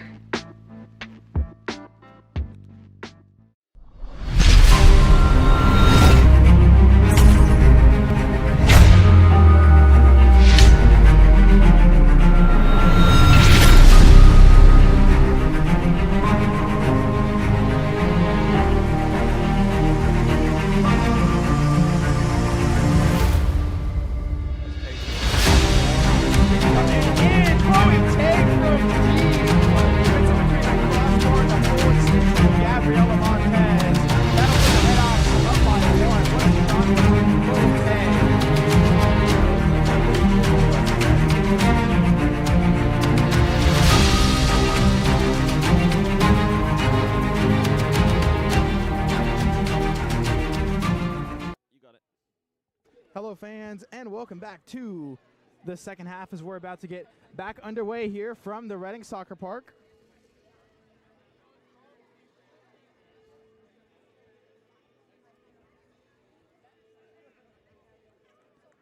The lights are on, but still not yet quite taking effect.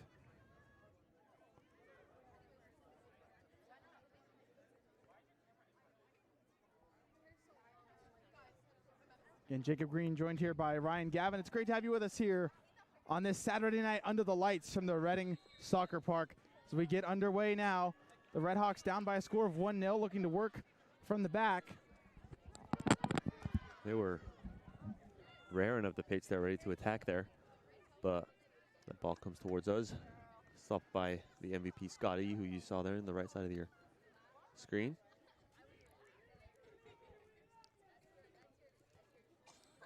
Now Munoz with the throw in.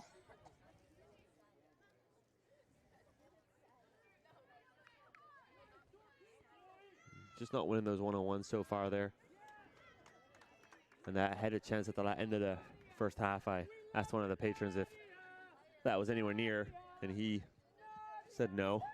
So just not enough of a snap on the neck there for that ball to really go in with any force, but a chance nonetheless as our first half goal scorer here, with some acrobatics from the referee as that ball goes to the opposite side of the field here. Bro Backen is now back on the right side. Now she was just playing left back at the end of the half, and now she's back on the right. And she weaves her way through and gets that in the box, but some good defense there by the 13 of Malia Bolden.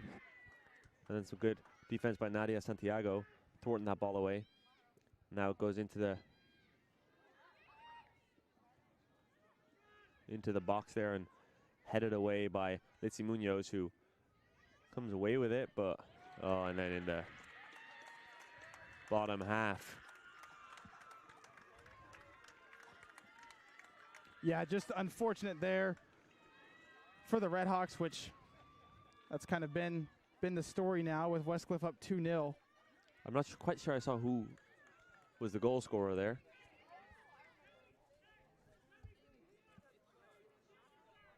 It was Lauren Lizarraga.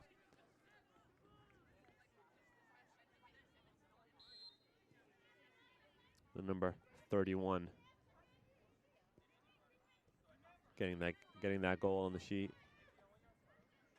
That was a good goal. Iris made to work for that at full stretch and still couldn't get to that as that shot was in the bottom corner. And that offensive possession there by Westcliff was always kind of looking like a goal, as they were just kind of, well, just didn't look like Simpson were ever going to get that away. Let's hear the 14 of Botero has it, and she dribbles it out of bounds and has a wry smile on her face after that goes out of bounds on that backside.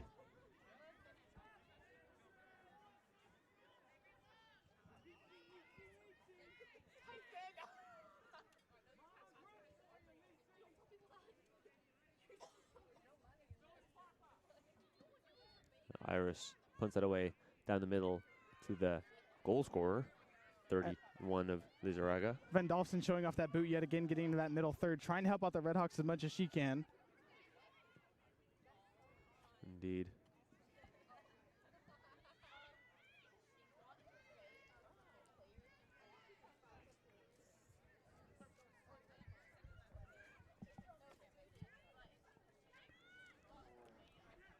they're passing it around and they get it down that right flank once again.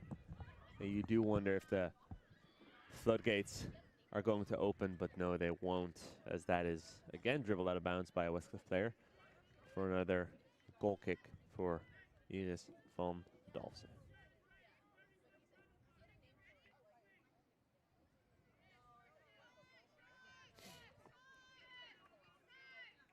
Westcliff very efficient on their shots on goal. 10 shots on goal on 13 attempts. So Iris, a lot of those shots have we seen kind of somewhat weaker, easy to hold for her, but she's definitely being, as you said earlier, Jacob, being peppered, and eventually that's just gonna become a little too much.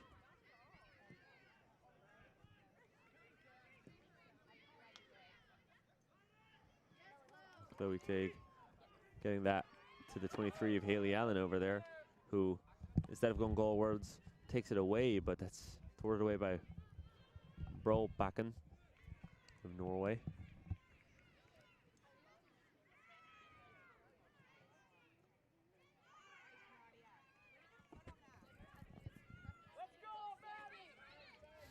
Madison Edwards, the Reading local,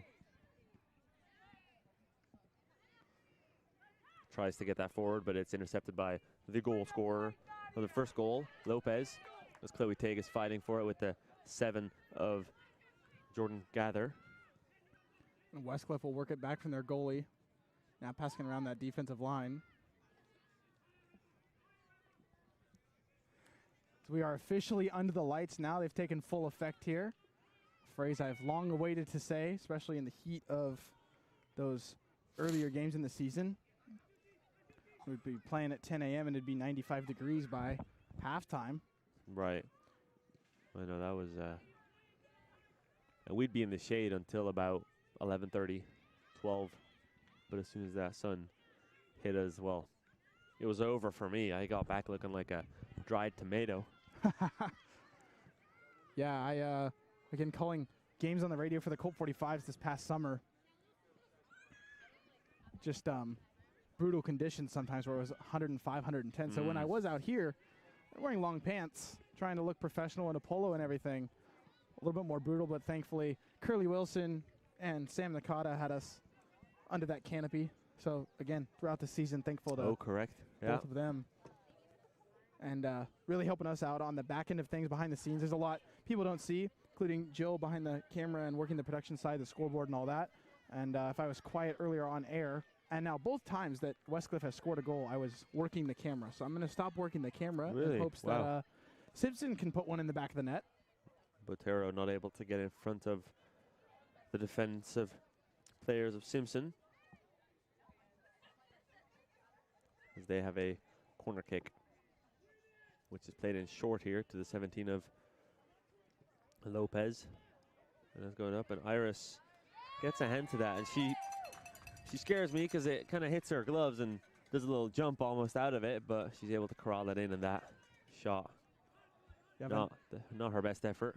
Van Dalston with the reception, rising to the occasion, literally climbing the ladder. So sometimes that's what you need.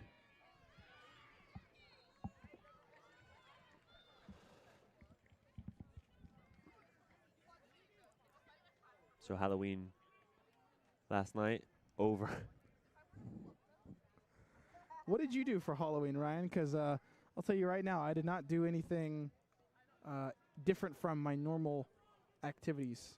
Well, I dressed up as a, if I had a choice, I would have been Michael Myers, but my girlfriend and I dressed up as a safari guide and a zebra. Who is the zebra?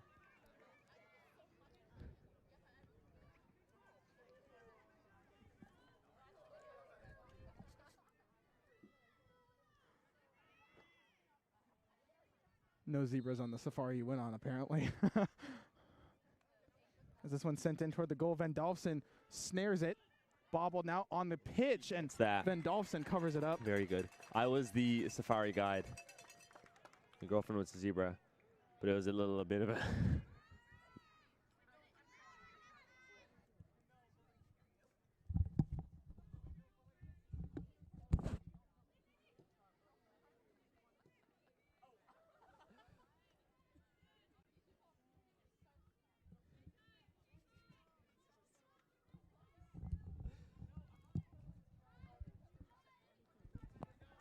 apologies there as laughter got the better of me there, talking about the Halloween. But back to my question. Halloween's over, so is the November. It's okay to laugh There on we air, go. that's for It is. sure. I mean, if something's funny, it's funny, but Jacob is able to spin anything into a bit of a joke. But just the thought of you dressed up as a safari leader was hilarious to me. Well, I had little You out on the binoculars. savannah? Little Aw. binoculars made out of empty toilet rolls, which is, like I said, that $10 hasn't been handed to me yet, so I need anything I can get. But yeah, but the question is, Halloween's done, November 1st. Is it Christmas? No. It's not Christmas. I cannot overstate that enough. See, Do not play Christmas music yet. Oh, but it's so good. Oh, and that's a terrible pass there by Santiago, but an even worse pass by Botero.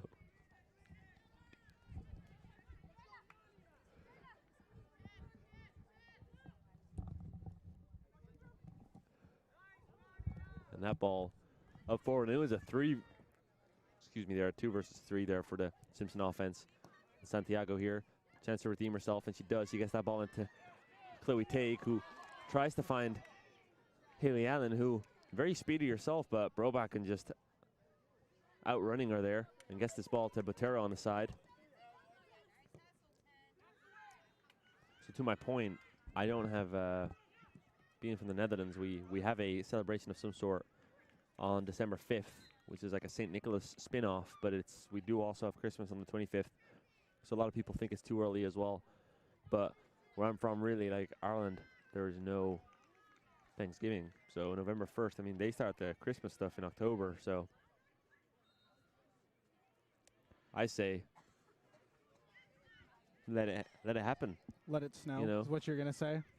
That's what I was say, let it snow. I thought that's what you were going to say. Yeah, I wish. My family has a tradition of watching White Christmas on Thanksgiving after our festivities have ended on Thanksgiving. So that's always my go-to, is at least Thanksgiving. But people who start right after Halloween are on something. That is for sure, because that is not okay. I would put myself in that category. Like, I mean, I'm not dressing up as Santa and running around already, but, you know, we'll wait till December for that. But a little bit of Christmas music, maybe a peppermint mocha at Starbucks. I can get down with the drinks, just not the music. As Westcliff with some pressure on, sends a Number far 3 side of post. Tolentino. The number 3 of Tolentino sends that far side post and corralled by Iris van Dalfsen here as it remains 2-0 with 34 minutes to go in the game. What a showing from Van Dalfsen. Again, scoreboard doesn't reflect it, but she's been solid between the sticks so far. She's just, again, been peppered. Right. But she has definitely grabbed a few difficult shots on goal. And that's also where the caveat of her play in between the sticks has to do with the fact that she is not a goalkeeper first. She's a striker first. So taking that into consideration especially.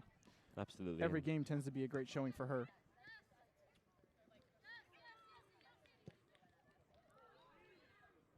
And if you're wondering why we have a striker between the posts, it is because Simpson University, they had one goalkeeper injured and one ineligible to start the season. So next year they will have a goalkeeper by nature between the posts, as Cassandra Graviola making her first appearance, sprinting for that ball, but beaten there by Jordan Gather, who gathers that ball and passes it to the far side of Brobacken. Pun intended. I would assume so. we've kind of hopped into that a few times, turned it into a little bit of a podcast. And I feel like Van Dalfsen way out of goal here, gets the stop. Oh my goodness! Now almost caught off balance there as it's sent out of the box. Botero wide open here on the far post. Kind of doesn't seem too disappointed with it for some reason, but she was a little annoyed there at the start. I think she was waiting for that ball to be passed in, but the other far side offensive player for Westcliff deciding to go in on her own, and Iris van Dalfsen smartly coming out of her goal. I saw that right there as this one was intended for Munoz, but a little bit, again, too many beans on it. Yeah, and Munoz had kind of leaked a little bit toward that attacking third, but then hesitated. My grievance there is the goalkeeper's not in her own 18-yard box, can't pick that ball up, so I say just sprint at her and make a play. Put her under some pressure, because Westcliff are really enjoying a spell of no pressure right now, just kind of doing the same thing every time, just kind of running up, putting the ball in the box, and hoping to get a goal. And if they keep doing that, well, we're going to end the game here at no goals for Simpson. So Simpson need to have a sense of urgency here and get this ball up forward. Yeah, just a little over 31 minutes left to play. That ball sent towards Tague, but not gotten on Santiago, who has kind of moved up to that center midfield position. That ball gets through there to the 3 of Tolentino. Tolentino goes for a shot, and that's blocked. Tolentino and Botero, 2 Italian names, I want to say. Both playing in the forward positions for Westcliff. Botero more on this left side, making a pretty big impact, even though it might seem kind of quiet, but she's making those runs always in the right spot, always where she needs to be, which is the sign of a great offensive player.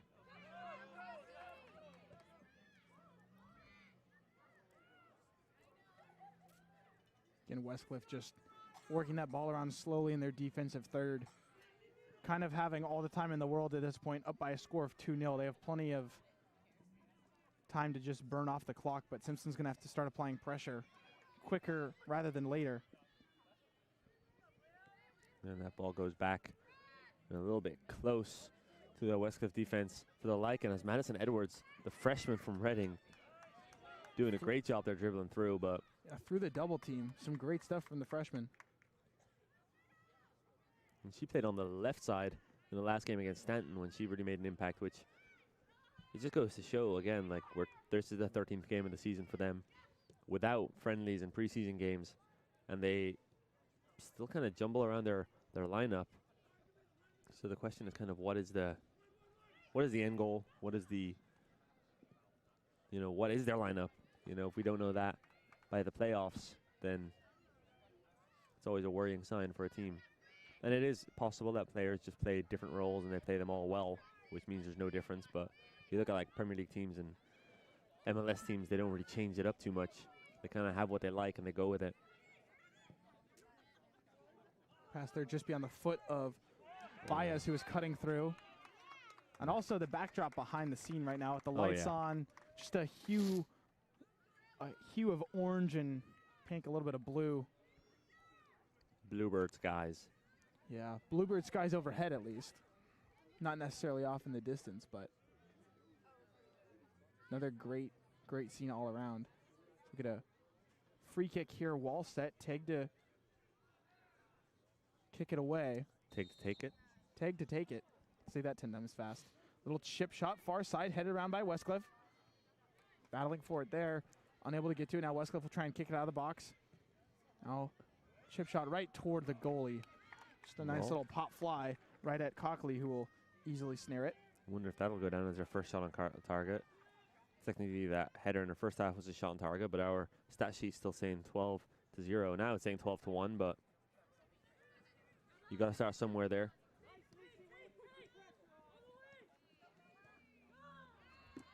And Botero just so fast.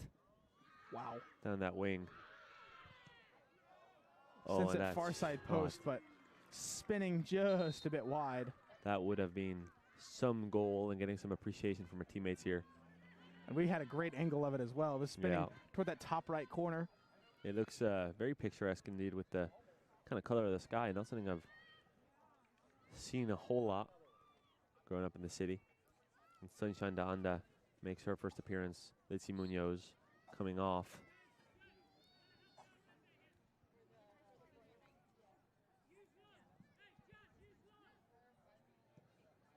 Iris with a kind of a weak effort there, but it ends up well, and that shot was on there. The pass for D'Anda making the sprint down the right side here was on, but Chloe Tague decides to corral it and try to go down the middle, and it's swiftly taken away by Westcliff, who now make their way up the field. And Jordan Gather just weaving through the defense and pretty easily doing it so, almost getting through 4 people, but one too many. And they do a great job in blocking the shot for the number 20 of Brianna Mejia, the junior from Santa Ana, California.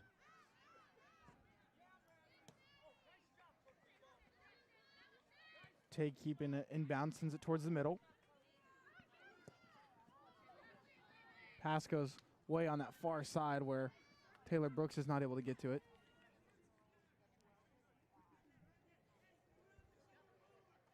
Now Westcliff just with the possession after corralling that. Excuse me, I believe I said the number 21 of Mejia. I believe it to be the number 20 of Brianna Mejia. I was correct. I mean, hey, in the quickness of the game, I'm the last one to throw shade, so. So yeah, Brianna Mejia is on the pitch right now. The number 20, 5'1" junior from Santa Ana, California, plays as a midfielder and as a forward.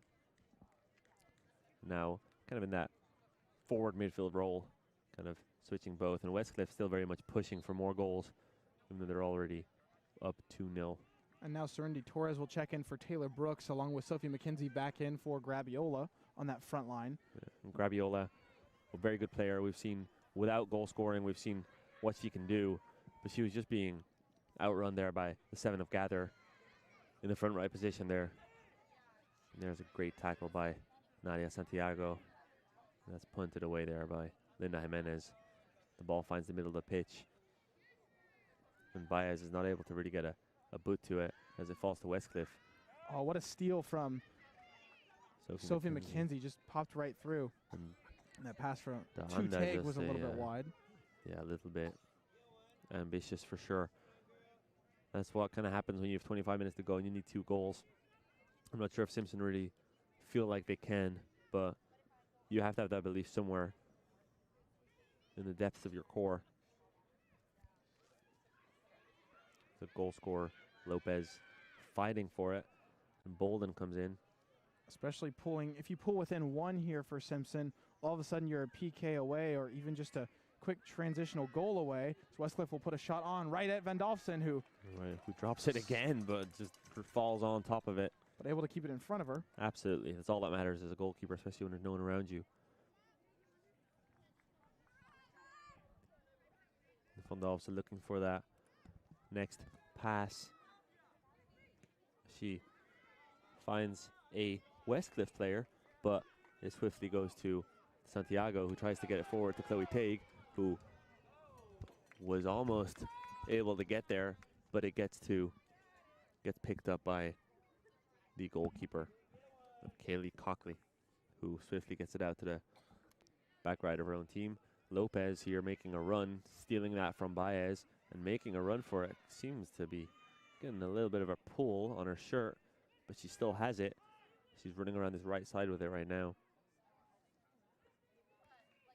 Fighting for their 2 Simpson players. It looks like there might have been a foul, but not given. Now Simpson giving a chance here, and that's just kind of kicked into her own player. But Santiago gets it here in the middle. She's been playing this kind of point guard position in the middle, this number 10 position, even though she is a 14 all game. Teague passes that into Madison Edwards, and that comes towards our booth. There'll be a throw in here. Jordan Gather picks it up. We have a substitution here, it seems. The 14 of Botero, who's been getting into great positions all throughout the game, making way for as it gets a little bit darker. You'll have to bear with me as I read the number. Still can't see she stayed over that side, but Brobacken, the Norwegian, coming on to this side to take a throw in now. She, again, making the switch. She was playing that right back position to begin the game, then moved to left back, then moved back to the right back, and now she's back on the left back position, which is a very interesting play. And the referee stopping time here as he runs toward the side. I think he wants to have a word with the coach. And Serena Rodriguez will check in for Chloe Teague, and then Yesenia Sanchez will check in for Linda Jimenez. So a couple seniors coming on to get some burn here in the final home game of the year here on senior night from the Reading Soccer Park under the lights, where again the lights have taken full effect under some beautiful conditions. No wind, nice cool weather, getting under 70 degrees now. Just a beautiful night all around for soccer. And we have the men's game coming up after this. Again, senior night for them as well before both squads head off to the CalPAC tournament down in Irvine, California. Right. So just kind of waiting for play to resume here. Brobacken standing with the ball. 22:45 left to play. referee waves on play. I wonder what that word was about. Couldn't really tell you. That goes together. Broback is kind of watching play here, but getting ready to get stuck in again. And that goes out for a goal kick as Madison Edwards corrals that to her goalkeeper, Iris Fondalse. Getting a little bit chilly out here now. Be time for sweaters not too long from now. Yeah, we'll see. Probably once the men's game gets underway for sure. Probably before that for me, Jacob. Been in Reading too long. I'm made of sugar. Haven't been out to your part of the world in a while. The Bay Area. Yeah, the Bay Area a lot. Still have that Bay Area blood in me, even though I've been up in Reading now for 4.5 years, but stayed up there the last 2.5 throughout the summer and endured the heat waves. But again, still preferential to the cold for sure. Well, you can just call me a softie if you want to. If not, I won't complain. You enjoy those hotter temperatures. Well, I don't. I don't enjoy hot or cold. Give me a perfect little 72. You want a tepid. Perfect little 72 when I'm happy. Iris puts the ball down here. You know, still 21 minutes to go. No huge rush, but Iris telling them to move forward. I mean, you have to say one more goal for Westcliff is the nail in the coffin. So they will be looking for that. But at the same time, I don't really feel like they fear Simpson from the way they're playing.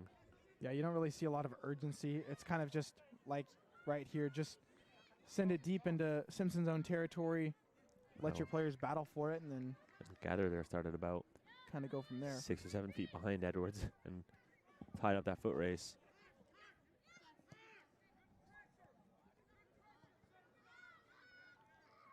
That ball goes back to their defense as they've been doing so effectively all the game long.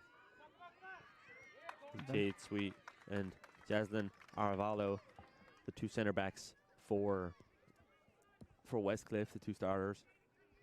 Haven't had too much to do, but they've done enough just playing it around the back, and they've been the ones kind of offloading those passes, creating those dangerous attacks, which they've done very well. And a shout out to Brobacken, Emma Brobacken of Norway, the freshman defender who's played right back twice during the game and left back twice during the game, kind of just switching positions as her coach wills and doing it very well. So obviously no preference to where she plays on the field, very multifaceted. That ball goes out for a Westcliff throw-in. The Westcliff goalkeeper, Kaylee Cockley, just hands on hips, hardly had anything to do all game, which again, I feel like Simpson, that first half especially, played better than how I'm talking about them, because they definitely did what they were called to do, kept that clean sheet for as long as they could. But Westcliff, again, like we said, 25th in the nation, which is no mean feat and not easy to get past. Yeah, and you can definitely tell there's a calmness about them, even though they're only up 2, which again is a large lead nonetheless, especially with time ticking down. But throughout the game, no matter what pressure came from Simpson, to get through here, Santiago with it. Bad pass there to Mackenzie behind her, which has happened a few too many times as well. And Iris Fondalse coming out of her goal very well, taking that. Very good head for the game. She kind of knows how to read the plays and reads them very well. But yeah, those balls in the final third just need to be better. And even that, a good shot there.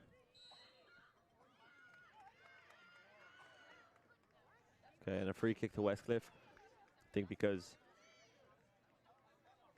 the shot there by Westcliff, I don't really think there was a free kick in that, but Santiago was definitely chasing down that ball, and maybe the referee felt that she chased it a little bit too hard there near the end.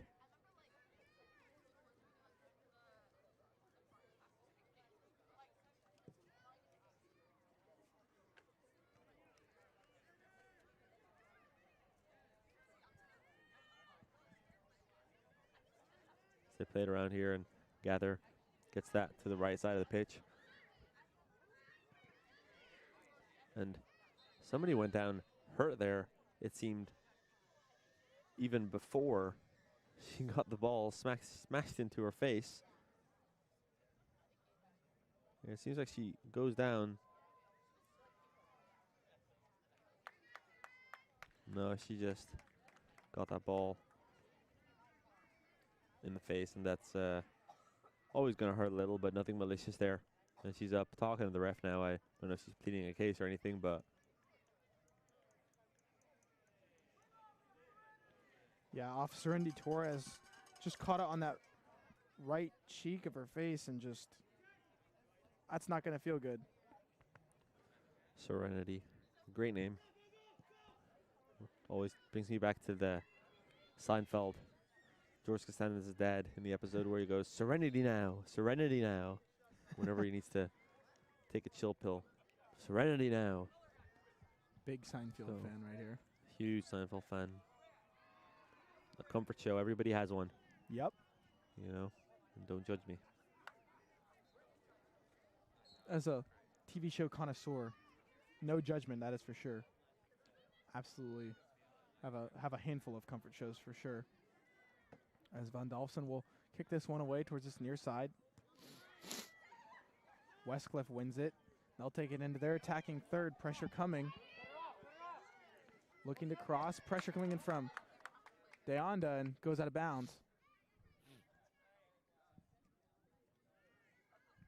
Madison Edwards. I take that back. That was great defense from Madison Edwards.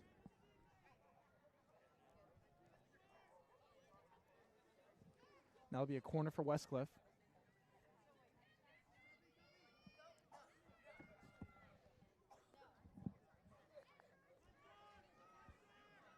Get ready to take it.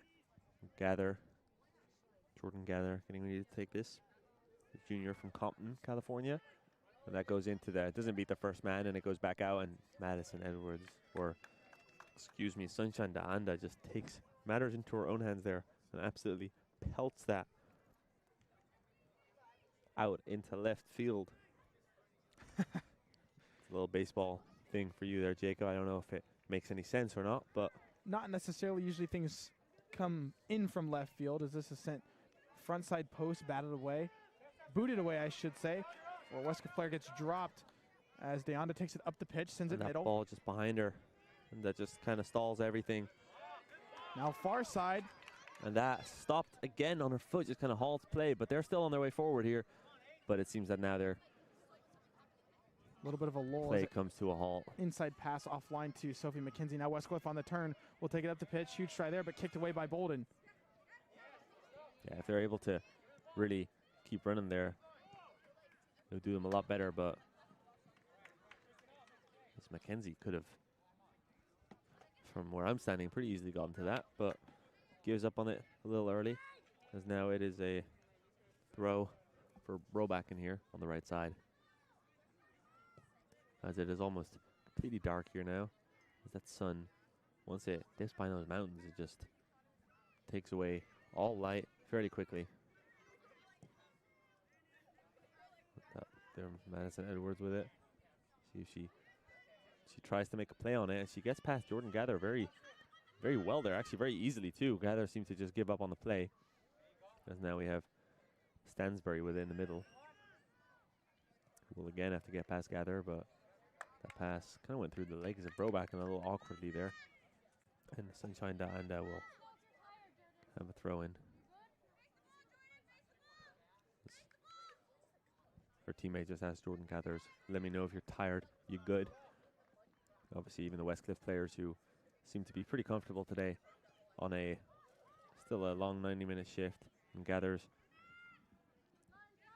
played all 74 minutes of this game.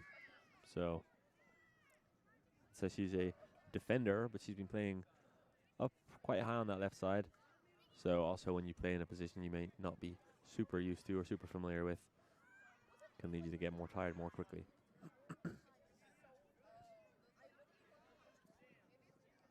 That's going to go out for a corner. Great defending there by Yesenia Sanchez. One of the seniors being celebrated here today before the game. Yeah, and I anticipate as the clock keeps winding down, we'll get a couple more seniors coming on, as a couple of subs roll on for the Westcliff Warriors. Kate Cox will check back in rather for Andrea Reyes, and then Valerie Cruz for Brianna Mejia.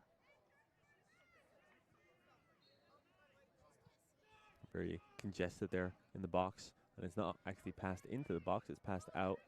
But now the ball goes into the box and headed out there by. That's well punted away there by the Simpson defense. McKenzie, the lone striker in that middle third, having to apply a little bit of pressure to Westcliff, try and steal the ball, battle for it. Now reinforcements coming, including Sunshine Deanda and then Santiago on that far side. Westcliff will just pass it around again, just looking to burn clock.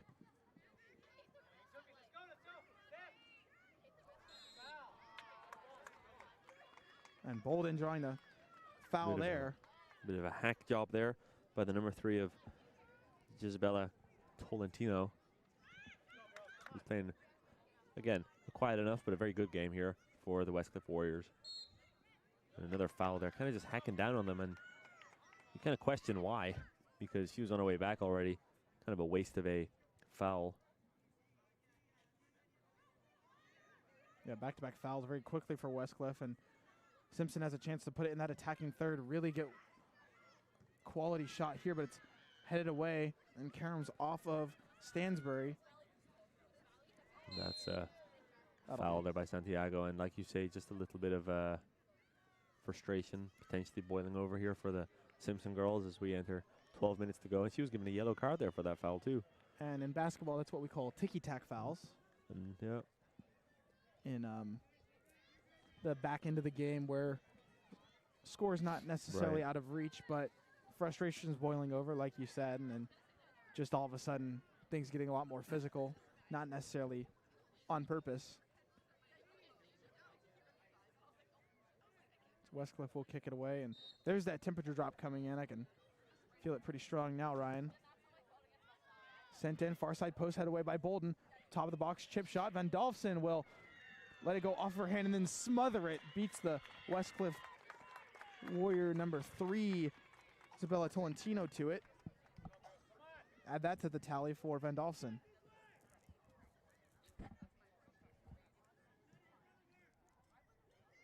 Now sent into that middle third. Winning the battle on that far side. Serenity Torres running it up, the number 12 of Emma Albino. What a slide tackle from Albino on that far side. As Serenity Torres was taking up the wing, following along that line on the far side.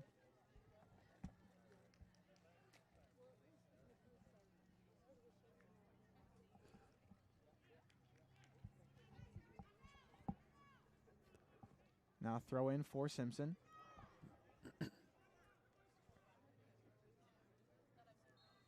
Yeah, and kind of a quieter passage of play now in this game. As it seems like, you have 10 minutes to go, but it seems like Simpson are almost resigned to their fate. And Westcliff happy to just kind of defend it, and they're getting it up the pitch, but when they're not scoring, they're not too disappointed because it's not like they're pushing for anything. Now Chloe Tagg subs in for Sophie McKenzie, and then that's it, yeah. Not a questionable substitution, but just a question mark, as Litzy Munoz also subs in for Serenity Torres. And Tagg for McKenzie, senior for senior in that regard. Not necessarily questionable, but just kind of wondering exactly what the play is there, if Coach Milton is still trying to get a goal here in these final 10 minutes, or if he wants the seniors to get their burn and have their chance. Correct. I mean, the game, they're both qualified for the playoffs. The game for standings and stuff, I don't think really matters, but it is Sophie McKenzie has, maybe that kind of feistiness, although it does say, yeah, Chloe Tagg is now in. Yeah, so Chloe Tagg is now in, Sophie McKenzie is out. Now we get another sub for Simpson. You have to imagine here, this is where Coach Milton would put in the seniors and allow them their final burn the last 10 minutes. And also that allows for some of the starters to, as De Leon checks in for Santiago, allows some of the starters to just remain healthy, get a little bit of a break before, again, they head down to Irvine for the CalPAC Championships, where they will have to play a couple of schools in their conference. And that is the thing. It is senior night, but they still have games to play in playoffs, and that is a strong challenge, but a great challenge nonetheless there by, I believe it's Serena Rodriguez. Again, one of the seniors on the squad and a nursing major, so she has not played as much as a lot of other players just due to the fact that she doesn't travel.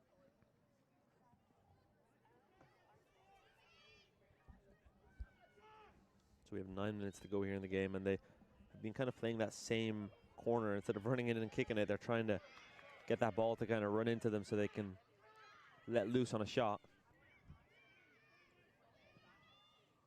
Very, very good delivery there, but nobody really takes that by the scruff of his neck, and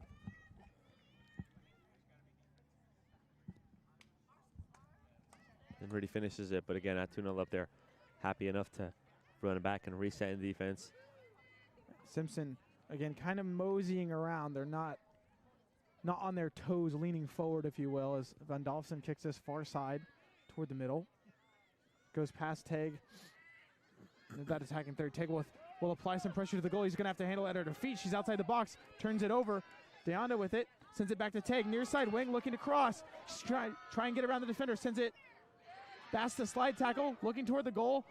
Into the middle and kicked away by Westcliff. Now another try at the top of the box.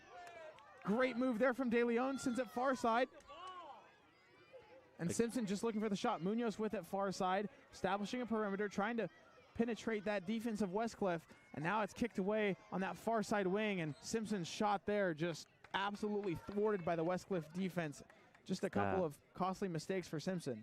It's that left foot of Tague there. That left foot, she just doesn't have really as much power on that as she would her right foot. So Camley walking back now in a strong offside, but very much in offside position, as that shot is off by Kate Cox. And it's, I think, a bit of a pull on the arm or a shove. Now this is where Simpson is going to send all of their players into that middle third on and just keep applying pressure to Westcliff. You have essentially nothing to lose at this point if you're going to try and get a last-second goal with a little outside of 7 minutes remaining. It's time for a last-ditch effort as time is just winding down. She just kind of throws herself at that ball a little bit flahulically, if you ask me. Unlucky not to make contact, as that could be.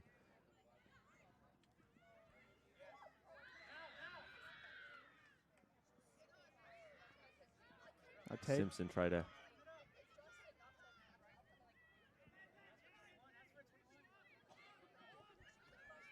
Yeah, a bit of a reckless challenge. Lucky to not make contact there. The Simpson defense about 30 seconds ago.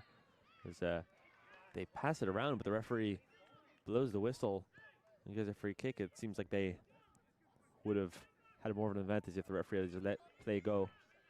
But the referee not looking to this near side and blowing his whistle.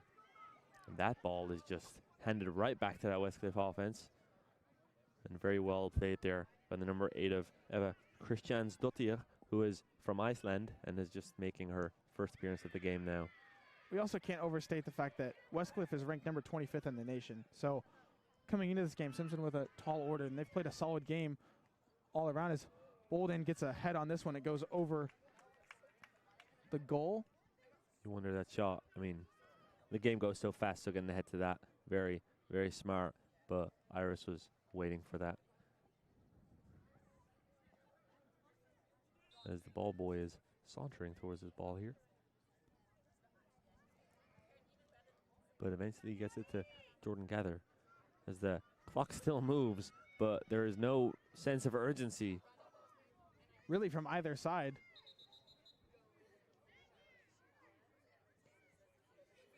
As we're about to see some substitutions in what looks like Claire Brown and I want to say Amanda Simpson. Yeah, it was looking like Amanda Simpson, one of the seniors as well. Also in nursing majors. This one gets through, chip shot, and snared by Van Dolfsen yet again. Another save added to her tally. 22 shots, 14 of those have been on goal. And Irish just straight to a Westcliff player. A poor effort there as Westcliff get it back to their defense. And they just pass it around. Wondering how long it'll take for the substitutions waiting on the side there. 4 for Westcliff and 2 for Simpson. How long it'll take for them to get in. Wonder if Westcliff also celebrating their seniors by themselves. They also have a contingency of friends and family to our left, with most Simpson fans to our right.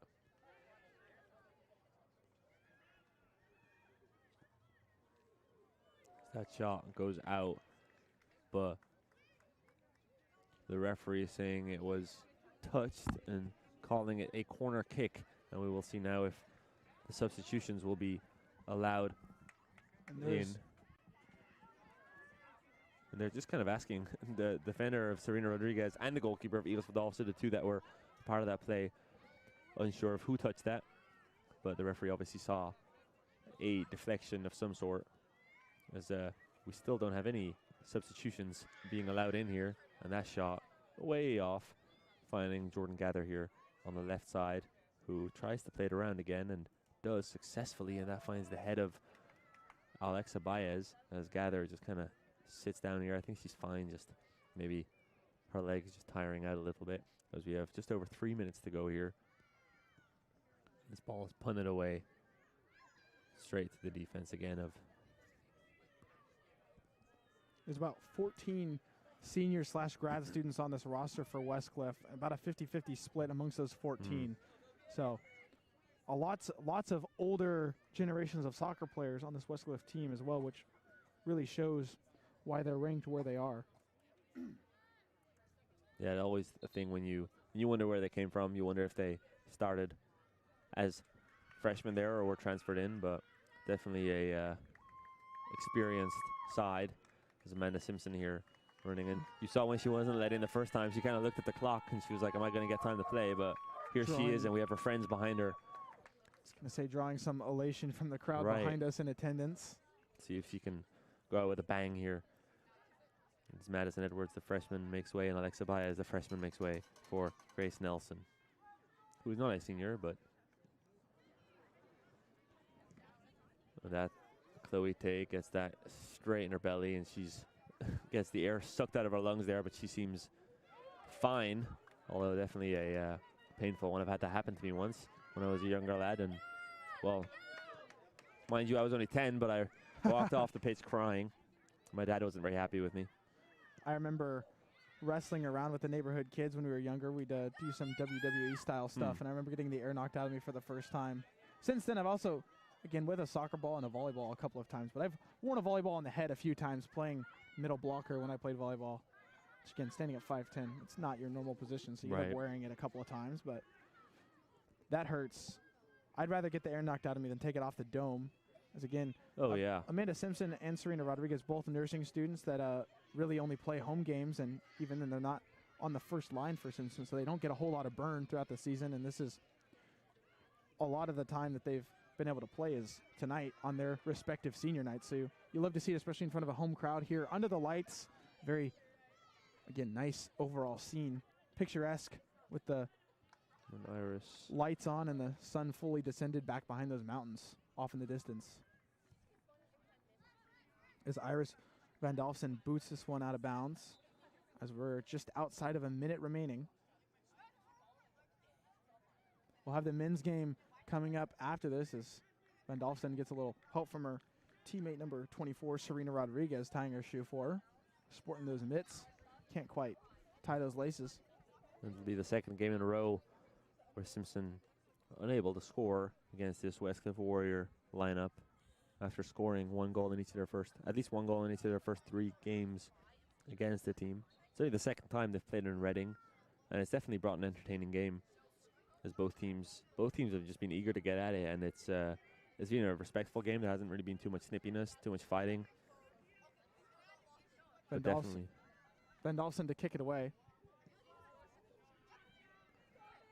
But yeah, it's definitely been an entertaining game. And Simpson, I mean, we talked about it pre-game that they were going to try and set up more defensive and just kind of get off to a fast start. And I mean, they didn't get off to a fast start, but defensively they were solid. And just the goal right before the end of the half and right at the start of the new half, just being the undoing of Simpson's game here today. As that pass finds the Enda, and they're fighting at it. A little bit of cross-checking going on with the two hands. All in good sportsmanship, though. And now just outside of 30 seconds remaining for these seniors as they will run around the pitch for the final time here at home, playing for the Simpson University Redhawks. And what a season it's been as they head down to Irvine for the playoffs, as they, again, just kind of play cat and mouse with Westcliff. Dancing around Teg with some pressure to the goalie there. As Westcliff will just try and maintain possession, burn off the final seconds of the clock. And again, as the buzzer sounds, it is not the end of the season for the Redhawks or the Warriors, but it is the end of the home play for these seniors as they finish out their collegiate careers here. A handful of transfers and full 4 years here, such as Iris Van Dolfsen in between the sticks. And as that chapter closes, the home games for this senior class, the class of 2026 for the Redhawks. What a season as they, again, head down to Irvine for the CalPAC Championships. And what a year for Van Dolfsen, leading the team in saves and shots.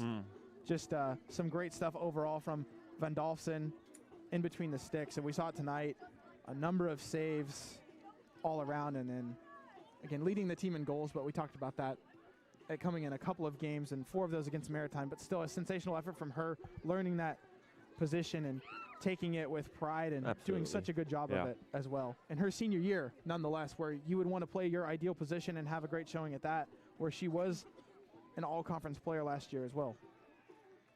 Yeah, absolutely. And as the men come on the pitch and start warming up for their game, the girls, a nice sight, the girls just all kind of high-fiving each other and smiles on the faces of the goalkeeper, Iris Van Dolfsen. As they walk over towards the crowd here, and they're going to thank them for coming out and watching, as the seniors kind of stand together there, and all the seniors lingering together. And again, the final moment on the pitch here at home for the senior class for the Simpson University Redhawks as the men also begin to warm up. We'll have that game coming up right after this, and some applause for the fans as they will walk off the pitch for the final time. And what a sight to see. Bittersweet, to say the least. Again, a handful of those seniors playing all 4 years here, and what a great career from a number of those players, and as well as the transfers bringing expertise to this team. And what a squad this year as they head down to Irvine to try and bring home a CalPAC championship. That's the thing, it's bittersweet, but you got to get back to business next week as playoffs get underway. So they'll be back to the drawing board on that. I mean, losing 2-0 a lot better than the last 5-0 loss, and they'll be happy with that. And they'll go back, see if they can get that lineup sorted out and kind of just stick with one thing, because they have just been switching it around a bit, but playoffs are sure to be good. Yeah, and Simpson drops this one by a score of 2-0, and we'll be back on air for the men's soccer game, but we're going to run an on-the-pitch post game just for this final edition of women's soccer here from the Reading Soccer Park under the lights. We'll be back in a few moments to bring you that post game. This is Jacob Green and Ryan Gavin with the Red Hawk Sports Network. At Simpson University, we believe in more than just earning a degree. We believe in transformation. Experience a community that creates lifelong impact and friendships. Learn from professors who know your name and invest in your future. Grow into the leader you were meant to be, grounded in purpose and faith, and impact the world in ways you never imagined. Your future starts here at Simpson University.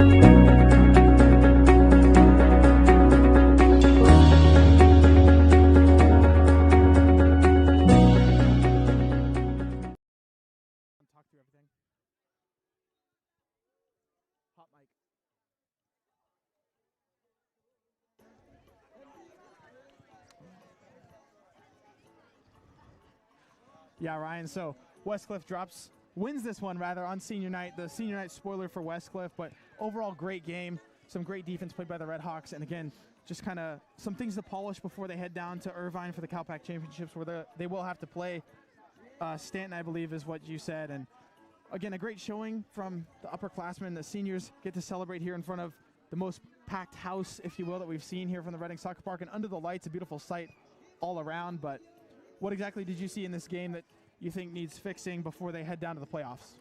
I mean, yeah, they'll be playing Stanton, who they beat 3-1, and then drew 0-0 when they really should have won the game. And then Westcliff will play PUC. So, you know, it's looking like if they can have those same results against Stanton that they have been having, that they'll meet Westcliff again. And they definitely had a really good game here today defensively, just giving away those 2 goals at kind of inopportune moments. But I think if they can just get that defense more solid, I don't really know what more you can do. I mean, Westcliff, number 25 in the nation, they're an outstanding team. And they have, like you say, a lot of experience on that team with 14, I believe, grad students and seniors between them. So I don't really know what more you can do, but it is kind of that just forward ball that's just not connecting. And that's kind of a way, are they going to keep doing those forward balls, or are they going to try to go more around the sides and find that ball a little slower? Yeah, it seems like their main goal is to really catch teams in transition, and we saw today the line of 5 on the defense and just trying to catch Westcliff off balance, but didn't quite work out the way they wanted to, and they end up not scoring a goal. But overall, a great showing. Again, scoreboard doesn't necessarily reflect it, but a big bright spot of the season, Iris Van Dolfsen between the sticks in her final year. Oh, yeah. Cannot say enough about her effort. Again, leading the team in saves and goals. So just overall, great things. To say the least. Very unique. And before we hop back on for the pregame for the men's game, again, this is Jacob Green with Ryan Gavin here on the Red Hawk Sports Network. Thanks for tuning in all season long. We really appreciate it. We wouldn't be able to get to do what we do without everyone tuning in. Absolutely. So thank you. Very much appreciate it. We'll have the men's game coming to you in about 40 minutes, if my math is correct in my head. So this has been a production of the Red Hawk Sports Network. Westcliff takes this one by a score of 2-0. Good luck to our women's soccer team in the playoffs. Hopefully they walk away with a CalPAC Conference Championship. At Simpson University, we believe in more than just earning a degree. We believe in transformation. Experience a community that creates lifelong impact and friendships. Learn from professors who know your name and invest in your future. Grow into the leader you were meant to be, grounded in purpose and faith, and impact the world in ways you never imagined. Your future starts here at Simpson University.